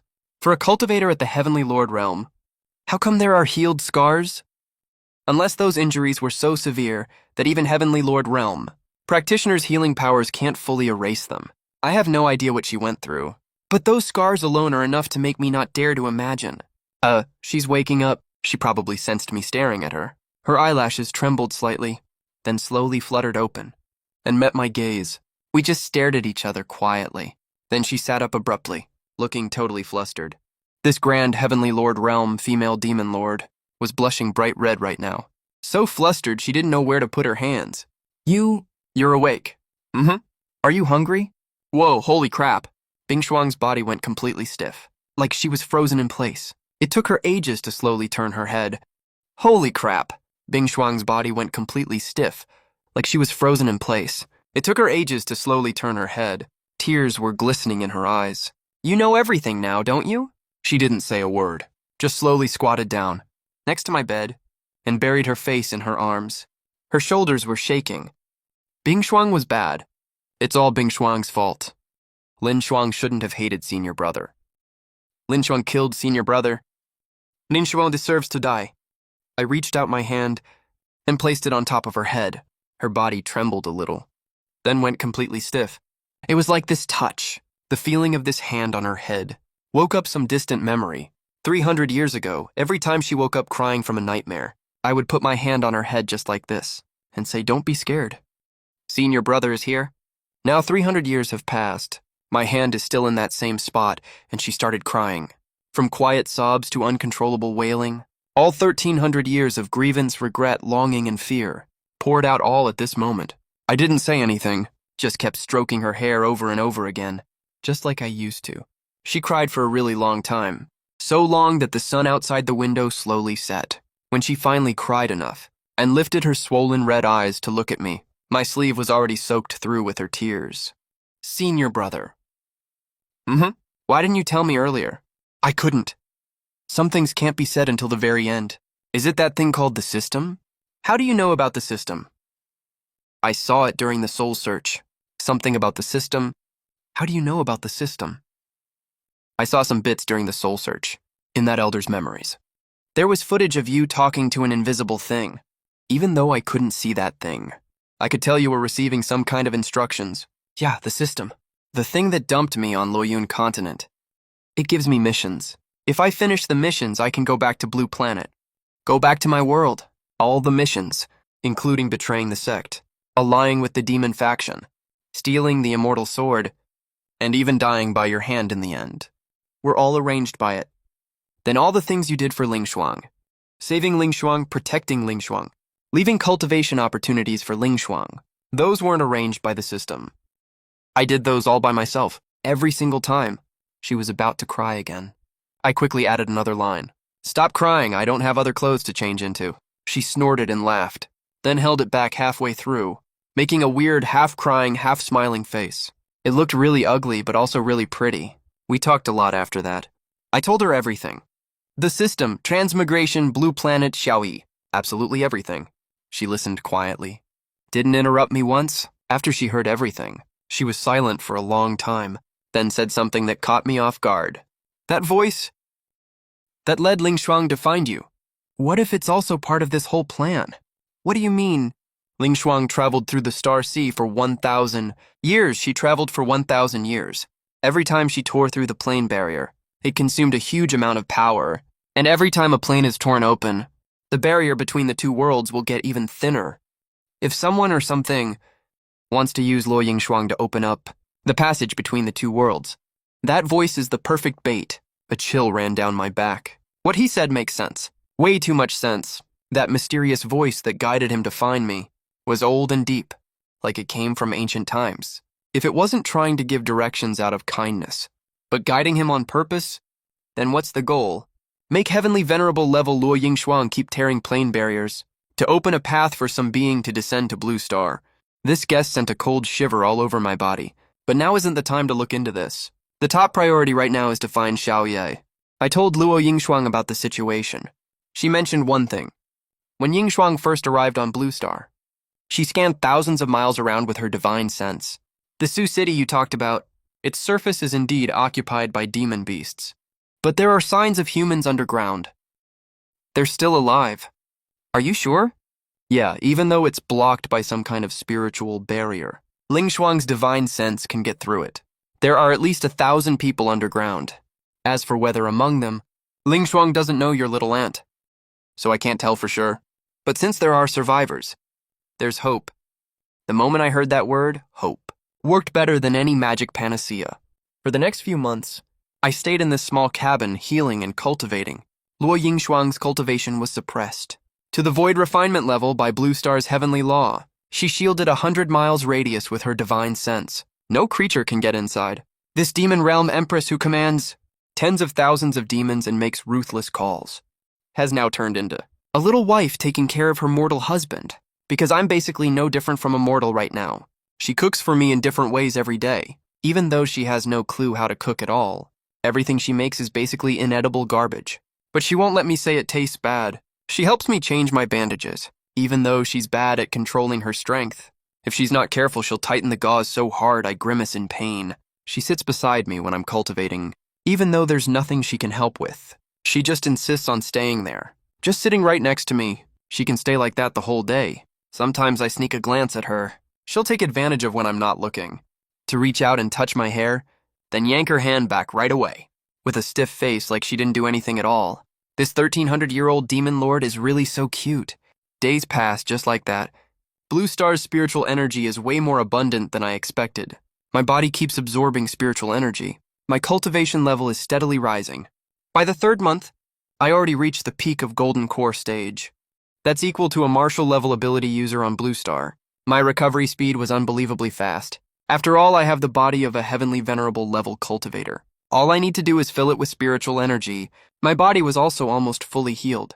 It was time to hit the road. Sioux City is about 800 kilometers away from Jianghai City. It used to be a busy coastal city. It's around 800 kilometers from Jianghai City. It was once a prosperous coastal city, with a population of over 1 million, but now it's a dead city. Luo Yingshuang and I looked down from the sky. The whole city is covered with demon beast nests. The outer walls of tall buildings are covered with black mycelium-like substances. The streets are piled with abandoned cars and unknown debris, and the air is filled with a stench mixed of rot and demonic energy. Sometimes you can see demon beasts wandering in the ruins. Both martial level and emperor level ones are there, but they're all garbage in front of Luo Yingshuang. All the demon beasts we met on the way, be it the martial level mutated giant bear or the emperor level abyss demons, she killed all of them with a flick of her finger. When we reached the core area of Sioux City, she finally got a clearer sensing. 800 meters underground. There's a space blocked by spiritual energy. We broke through the ground directly and drilled down. 800 meters underground is a huge man-made space. It's a modified giant underground laboratory. The lights are dim, but you can see lots of simple shelters and living areas. There are also people, thousands of them. They stared in terror at Luo Yingshuang and I. who descended from the hole in the ceiling, especially Luo Yingshuang, dressed in a dark black robe with demonic patterns, with snow-white hair and a bright red demonic pattern between her eyebrows. In the eyes of these ordinary people, she's no different from the demons and ghosts from ancient stories. Ability users are invading. Everyone on guard. A man in his 30s rushed to the very front. He was wearing a uniform that was so dirty. You couldn't make out its original color at all. He looked completely worn out, but his eyes were sharp as a knife. Faint spiritual energy glowed on his hands. It was the glow of martial-level spiritual energy. Martial-level ability user Xiao Wenyuan. He used to be a police officer. He awakened the spiritual energy isolation talent after the monster invasion. It was his talent that cut off the entire underground city from the surface completely. It helped thousands of survivors avoid being found by monsters. But the cost was huge spiritual energy consumption. He looked extremely weak at this moment. His face was pale as paper. Obviously, his spiritual energy was almost exhausted. We are not your enemies. Who are you people? How did you get in here? My name is Chen Huayan. I'm here to find my aunt Jiang Yixue. She might be among you. Xiao Wenyuan froze for a second. Jiang Yixue? You mean the lady who's always asking about her missing nephew, right? My heart skipped a hard beat instantly. She's here? My aunt is alive. Take me to see her right now. Wait a second. How on earth did you break through my spiritual energy barrier? Xiao Wenyuan stared tightly at Luo Ningxuang. Even though she had disguised and suppressed her cultivation to Yuanying realm, which is the level of a yellow-level ability user, but Xiao Wenyuan could still sense an indescribable sense of pressure.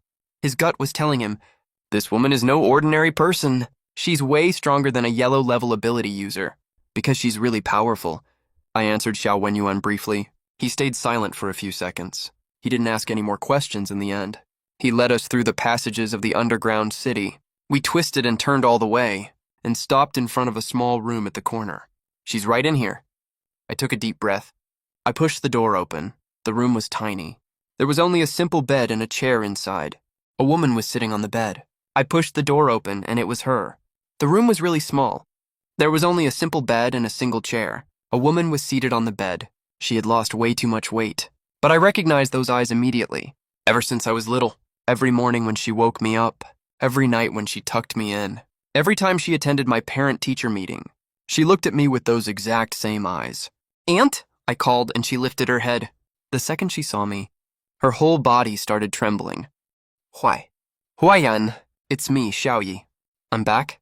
She froze for several seconds. Then she lunged off the bed towards me. She threw herself into my arms and sobbed loudly. Huayan, you're alive. Where on earth have you been? I've been looking for you for 3 years. I thought you were gone. She cried while hitting my chest lightly. She didn't use much strength. But every hit landed right on my heart. I'm sorry, Xiaoyi. I'm so sorry. Luo Ningxuang stood quietly behind us. She watched this whole scene. Her eyes also turned red. Later, after my aunt calmed down, I introduced Luo Ningxuang to her. Aunt, this is Ningxuang. She's my cultivation partner. No, wait. Girlfriend. Luo Ningxuang's eyes widened in shock. What's a girlfriend? She did know what a cultivation partner meant, but wait. When did she ever agree to that? This annoying senior brother of mine. But in front of my aunt. She couldn't really contradict me. My aunt held Luo Ningxuang's hand. She looked her up and down for quite a while. Then she smiled with red eyes. She's so pretty. Huayan is so lucky. Luo Ningxuang's face flushed bright red immediately. The dignified empress of the demon realm. Luo Ningxuang's face was burning bright red. The prestigious empress of the demon realm was blushing like crazy from being praised by a mortal aunt. Mom? My aunt froze for a second. Then she burst out laughing. Good, such a good child. I stood aside watching this scene. My heart felt all warm and fuzzy. This is probably the warmest moment in the past 300 years. My aunt is safe now. But the thousands of survivors in Sioux City can't stay underground forever. Xiao Wenyuan's spiritual energy is almost exhausted. His isolation talent could fail at any time. Once the isolation is gone, the monsters on the surface will swarm in. We have to clear all the monsters in Sioux City.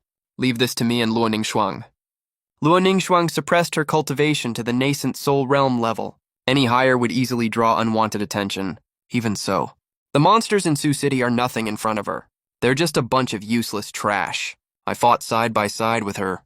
It took us 3 days to wipe out all the monsters on Sioux City's surface. There were over 100 of them, big and small. Even the one holed up in the city center. Emperor rank monster beast was taken down by us together. Xiao Wenyuan watched from afar. His mouth opened, then closed. Closed, then opened again. What kind of monsters are these two anyway? After the cleanup was done, I got in touch with Gu Mengyao. Sioux City is safe now. There are over 1,000 survivors who need evacuation. The other end of the line went silent for several seconds. What? You said Sioux City. The Sioux City classified as an S-class restricted zone. Yes. Are you kidding me? There are at least 3 Emperor rank monster beasts there. Even the higher-ups don't dare send people there. We already handled it. Come pick the people up. A drawn-out, long silence. Then came a sigh. Okay, I'll send vehicles over. When Gu Mengyao came to pick people up, she brought 20 military trucks. She saw Luo Ningxuang. She stared for quite a while, then her gaze turned subtle. This woman, white hair, demonic markings. That suffocating pressure she exudes matches exactly the description Ling Tian gave of the mysterious woman that appeared over Jianghai City that day. Gu Mengyao didn't point it out, but the way she looked at me changed, from curiosity to scrutiny. What on earth are this man and woman's backgrounds? I told her to keep our existence a secret. She agreed. Over 1,000 survivors were safely transferred to Jianghai City. I rented an apartment in Jianghai City and settled my aunt in. The first day my aunt moved into the new house, she pulled Luo Ningxuang and I to sit down and rambled on with a bunch of advice. Stay safe, okay? Don't always be fighting all the time. Eat properly and don't stay up late. Then she looked at me, then looked at Luo Ningxuang again. Huayan, this girl is so good to you. You must not let her down. Hurry up and get the important thing done. What important thing? What else could it be? Getting married, of course. I almost spat out a mouthful of water. Luo Ningxuang was even more dramatic. She stood up right away. Her face turned red all the way to her neck. She stammered for ages and couldn't get a full sentence out. A 300-year-old demon lord. Got flustered so bad by a mortal aunt's marriage push she couldn't speak. I held back my laughter. Didn't dare make a sound. In the days that followed, Luo Ningxuang and I lived in Jianghai City. Dare to laugh out loud. In the days that followed, Luo Ningxuang and I settled down in Jianghai City. She learned how to use a smartphone. Though she always mixes up WeChat and the camera. She learned how to use a washing machine. She poured a whole bottle of laundry detergent the first time she used it. Foam overflowed from the washing machine and flooded half the balcony. She also learned how to watch TV. Her favorite show is Animal World. Because those little monster beasts are so dumb, sometimes she would sneak up to me at night. When she thought I was asleep, she'd plant a soft kiss on my face, then yank back right away and pretend nothing happened. But she had no idea. I was awake the whole time. 300 years of longing, she was still so careful and tentative. Like she was scared of scaring away something precious. The peaceful days didn't last long. Spiritual energy recovery is accelerating. Spiritual veins all over Blue Planet were flipped on like switches, gushing out spiritual energy like crazy. Celestial anomalies kept popping up everywhere. Colorful clouds covering the sun. Spiritual springs emerging across the world. Earth veins cracking and splitting. Sites that only appeared in ancient times kept popping up one after another. Ancient cultivators who'd hidden for 1,000 years came out of seclusion. Kunlun Mountain, Longhu Mountain, Zhangnan Mountain. These legendary immortal cultivation sacred sites suddenly had a huge batch of hidden masters appear. Most of them are from the righteous path. Their cultivation ranges from nascent soul to combined realm. But there's also a group that was sealed in, ancient demon cultivators deep in the blue star's ley lines. Woke up one after another. They were beings sealed by the righteous sects in ancient times. Now the seal is loosening due to the surge of spiritual energy. The first thing they do after seeing the light again is to seize the spiritual ley lines and enslave ordinary people. The official Demon Hunter Bureau in front of these real cultivators is as fragile as paper. A self-proclaimed blood-robe patriarch, a soul transformation realm demon cultivator, struck first. He took over a spiritual ley line near Jianghai City and slaughtered the station Demon Hunter Bureau squad. Gu Mengyao led a team to reinforce and was badly injured. Xiao Wenyuan fought to the death to protect her and retreat, and lost an arm himself. When the news came, Luo Yingxuang and I were having dinner. It was braised pork ribs cooked by my aunt. I put down my chopsticks and left. Luo Yingxuang put down her chopsticks too. My aunt yelled from behind, "You haven't finished your meal yet." "Sorry, aunt. I'll eat the ribs when I get back." When we arrived at the location of the spiritual ley line, the blood-robe patriarch was sitting cross-legged above the ley line absorbing spiritual energy. Scattered around him were more than a dozen corpses of Demon Hunter Bureau members. They had young faces and twisted expressions. They must have suffered a lot before they died. The blood-robed patriarch sensed our arrival. He opened his eyes and looked at me. Golden core, peak spiritual energy fluctuation. Then he looked at Luo Yingshuang. She has strong demonic energy on her. He wore a playful smile. Little girl, you also practice the demonic path. He stood up. His blood-red robe flapped loudly in the night wind. Soul transformation realm pressure was released overwhelmingly. Kneel and acknowledge me as your master, and I'll spare your life. Luo Yingshuang glanced at him expressionlessly, just one glance. Then she said one word. D? She didn't make a move. She didn't even release any visible cultivation technique or spell. She only released a wisp of real celestial venerable level, demon venerable pressure. The blood-robed patriarch's smile froze on his face. That wisp of real celestial venerable level, demon venerable pressure. The blood-robed patriarch's smile froze on his face. His body started trembling uncontrollably. He knelt down with a thud. His Tao heart completely shattered under this pressure. A soul transformation realm cultivator in front of a celestial venerable doesn't even qualify to look up. Who the hell are you? He couldn't even say a complete sentence. Luo Yingshuang pointed with one finger. The blood-robed patriarch's body, along with his primordial spirit, turned to dust, floating in the night wind. Clean and neat. No future troubles. I stood by and watched the whole thing. Worthy of being the demon venerable. My little junior sister. But Luo Yingshuang pouted, seeming dissatisfied with this title. Oh, right. Worthy of being my wife. She pinched me hard. Then she proudly held my arm. After this battle, Luo Yingshuang and I took the opportunity to wipe out the remaining forces of the blood-robed patriarch. Those ancient demon cultivators who woke up with him were either eliminated or knelt down and surrendered. And during the process of constantly hunting demon beasts and absorbing spiritual energy from the ley lines, my cultivation has recovered to nascent soul peak. Gu Mengyao and Xiao Wenyuan witnessed the entire cleanup process. Xiao Wenyuan's broken arm was casually reattached by Luo Yingshuang. She used a bone-setting technique. That's very common on Luoyuan continent, which left Xiao Wenyuan stunned. Gu Mengyao finally couldn't help asking that question. Who exactly are you two? I looked at Luo Yingshuang. She looked back at me and gave me permission. So I told Gu Mengyao and Xiao Wenyuan a rough explanation. I omitted a lot of details. I only said that I come from another immortal cultivation world. My cultivation level is far higher than Blue Star's classification. The same goes for Luo Yingshuang. The two of them were shocked beyond words. The same goes for Luo Yingshuang. The two of them looked like they'd seen a ghost. In the end, Gu Mengyao didn't report this to the higher-ups. Instead, she reached a private agreement with me. She will cover for our existence at the official level. I will secretly handle threats that the Demon Hunter Bureau can't deal with. Xiao Wenyuan became one of the few trusted comrades I have on Blue Star. This guy's cultivation isn't high, but he's honest and reliable. I started to secretly guide his cultivation. But some things just don't stay low-key no matter how hard you try. A few days later, an old man came to the door. He had white hair and a white beard, and looked like an immortal. His spiritual energy fluctuation is at the integration realm. He's one of the strongest cultivators on Blue Star, Elder of Kunlun. He was polite but straightforward. I'm not here for inspection. I'm here to give a warning. He looked at Luo Yingshuang. His eyes were full of deep worry. Outsider from another realm. Your existence is accelerating the mutation of this world's heavenly Tao. This is not a good thing. It's a sign that Blue Star's heavenly Tao itself is failing. If you don't leave this world, all living beings will perish when the heavenly Tao collapses. Luo Yingshuang stared at him coldly. She gave no response. I stepped between the two of them. Senior, please give us some time. I will get to the bottom of this. The Kunlun elder sighed. Kid, I've lived for 3,000 years. I've never seen the heavenly Tao so fragile.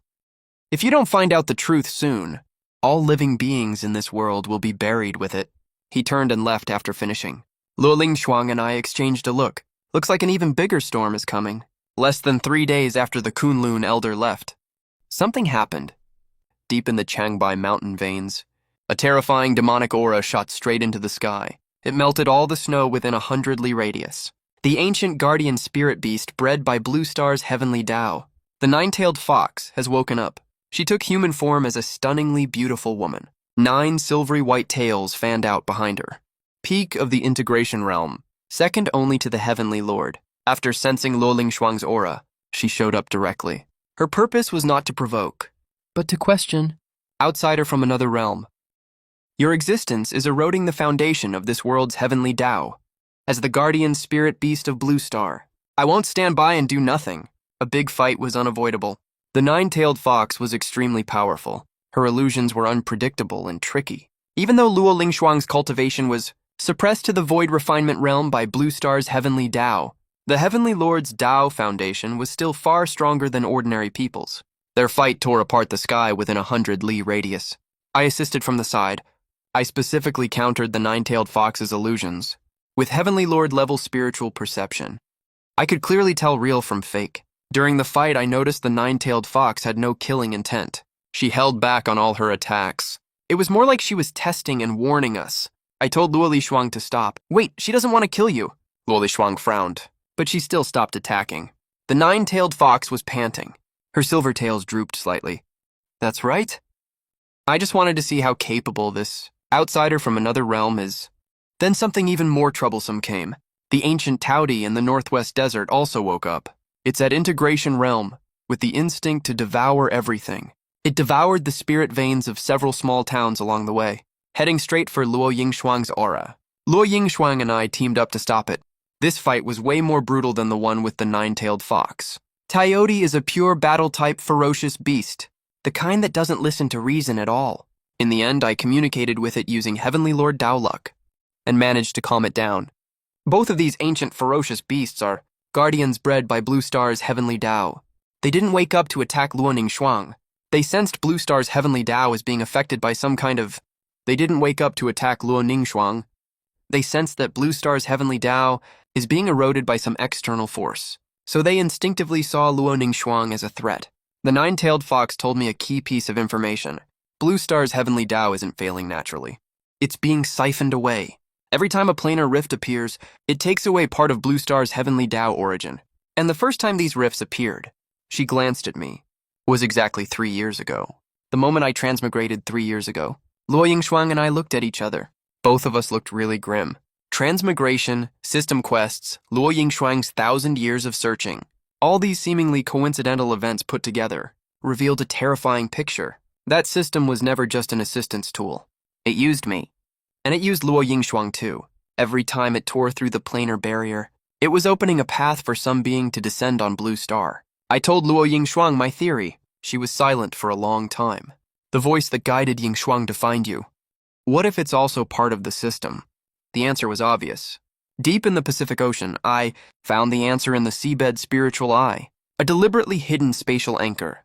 The aura on the anchor was exactly the mark the system left inside my body. It didn't disappear. It moved to the core of Blue Star's heavenly Tao, stuck like a nail in Blue Star's lifeline, constantly siphoning away its origin. The truth was finally revealed. The true identity of the system is the heavenly will of Luoyun continent. The fortune of Luoyun heavenly will has gradually dwindled over billions of years. It needs to devour the heavenly will of other planes to sustain itself. Blue Star became its target. I was the pawn it chose. It gave me the system and drove me with tasks to make me accumulate karma in Luoyun continent, then sent me back to Blue Star as an anchor after my death. Luo Ningshuang's 1,000-year search was the key.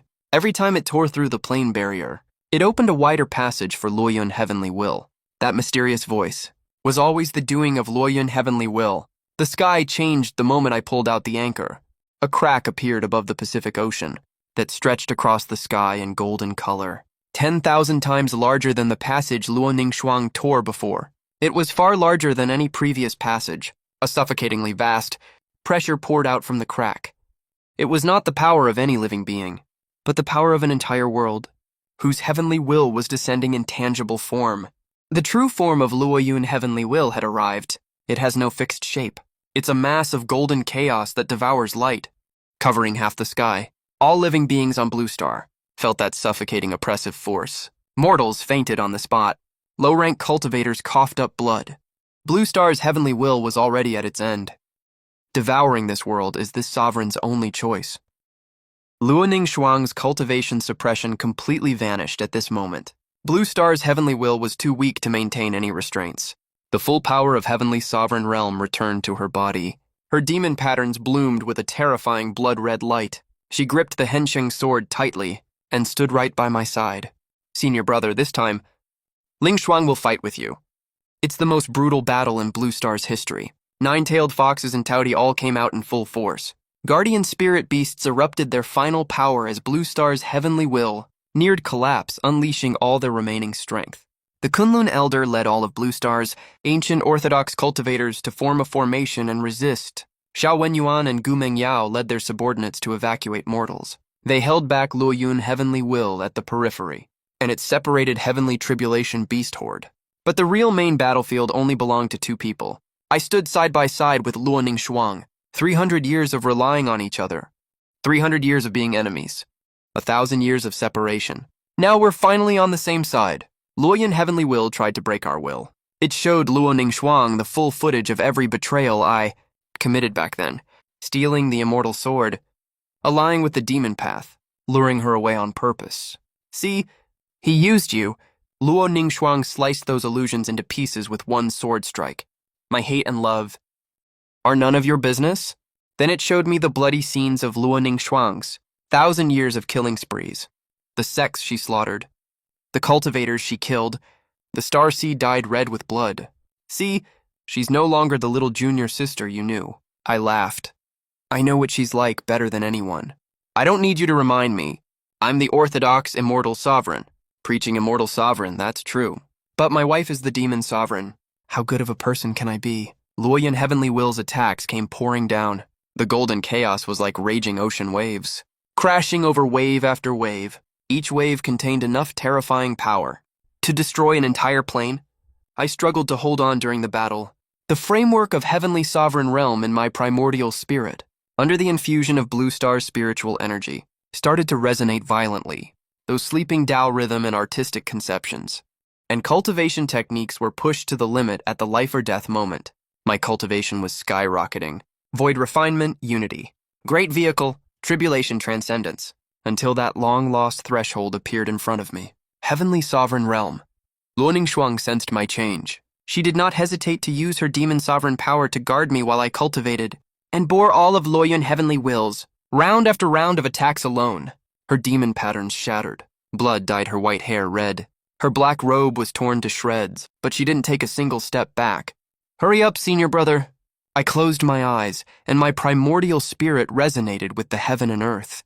Memories of my past life's cultivation poured back like a flood. I, the Heavenly Sovereign, am back. I opened my eyes right after. A long sword condensed in my hand. Its entire body was silvery white, with patterns of heavenly Tao laws flowing on the blade. It wasn't the Yuji immortal sword. It was my natal immortal sword condensed with my own Tao rhythm. The immortal sovereign and demon sovereign struck with their swords side by side. One white and one black sword light intertwined into a spiral, tearing through the chaotic body of Luoyun Heavenly Will. It let out a roar that could shatter mountains and rivers. Launched a frenzied counterattack. The battle lasted for months on end. Blue Planet's landforms were completely altered.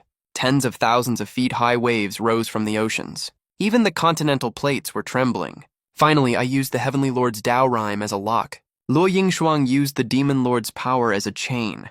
Together, we managed to separate the core origin of Luoyun Heavenly Tao off from the Blue Planet and sealed it back to Luoyun Continent.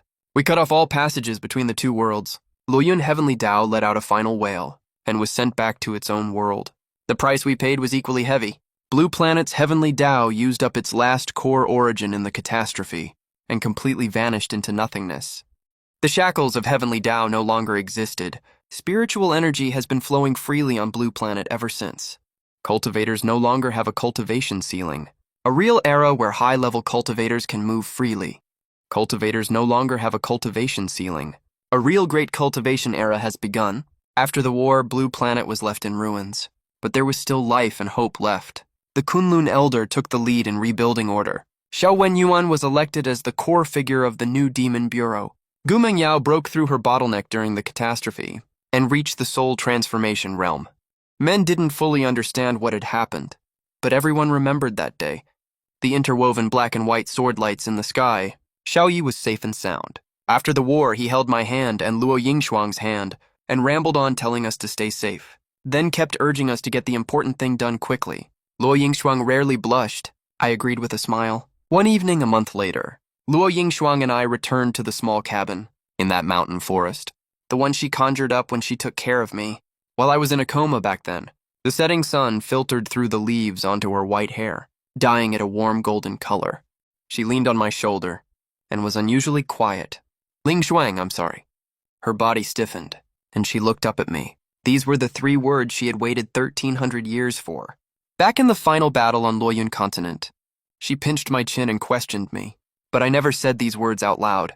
The apology I recorded in the sword before didn't count after all, since it was separated by life and death. What did you say? Her voice was trembling. I'm sorry for making you suffer so much. I reached out and ruffled her hair, just like I did when we were in Xuantian Sec 300 years ago, and thank you for coming to find me. Luo Yingshuang's tears fell silently. She didn't make a sound while crying. She just gripped my sleeve tightly, as if she would lose me again if she let go. After a long time, she said in a muffled voice, "You still owe me a wedding?" I laughed. A few months later, with my aunt's arrangements, in front of Xiao Wenyuan, Gumeng Yao, and a few close friends, a simple wedding was held in the mountains. Luo Yingshuang wore a red wedding dress my aunt picked out herself.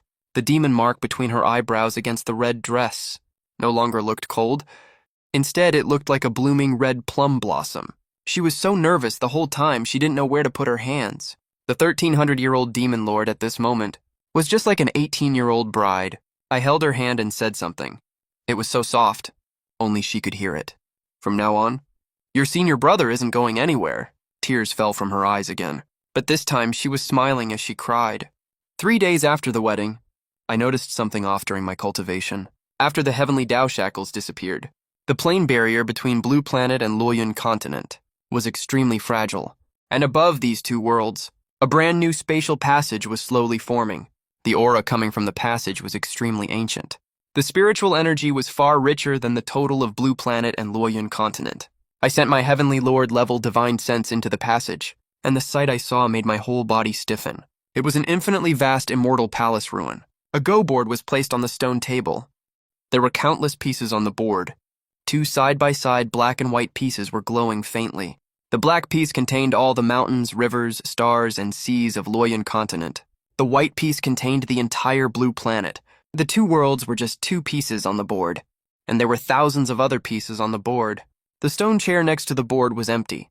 The thick layer of dust showed that the player had been gone for a very, very long time. So long that even the immortal palace had turned into ruins. Senior brother, what did you see? Luo Lingshuang noticed I was acting strange and walked over to me. I was silent for a moment, then held her hand and said, Lingshuang, do you want to know what our world really is? She looked down at our interlocked hands, then looked up. The light of the unknown passage reflected in her eyes. A faint smile slowly appeared on the corner of her mouth. It's not the Demon Lord's cold sneer. It's the smile of that little junior sister from back then, wherever senior brother goes. Lingshuang will follow. I turned around to look at my aunt. Zhang Yixue was standing at the cabin door, holding the outer robe Luo Lingshuang left behind in her arms. Her eyes were red, but she still smiled and waved her hand. Don't keep your wife waiting. Make sure you come back. I bowed deeply. Then I stepped side by side with Luo Yingshuang into that ray of light leading to the upper realm. The moment the passage closed, and impossibly ancient, laughter drifted faintly from deep inside the immortal palace. Like a chess player finally waiting for someone to flip open the chessboard.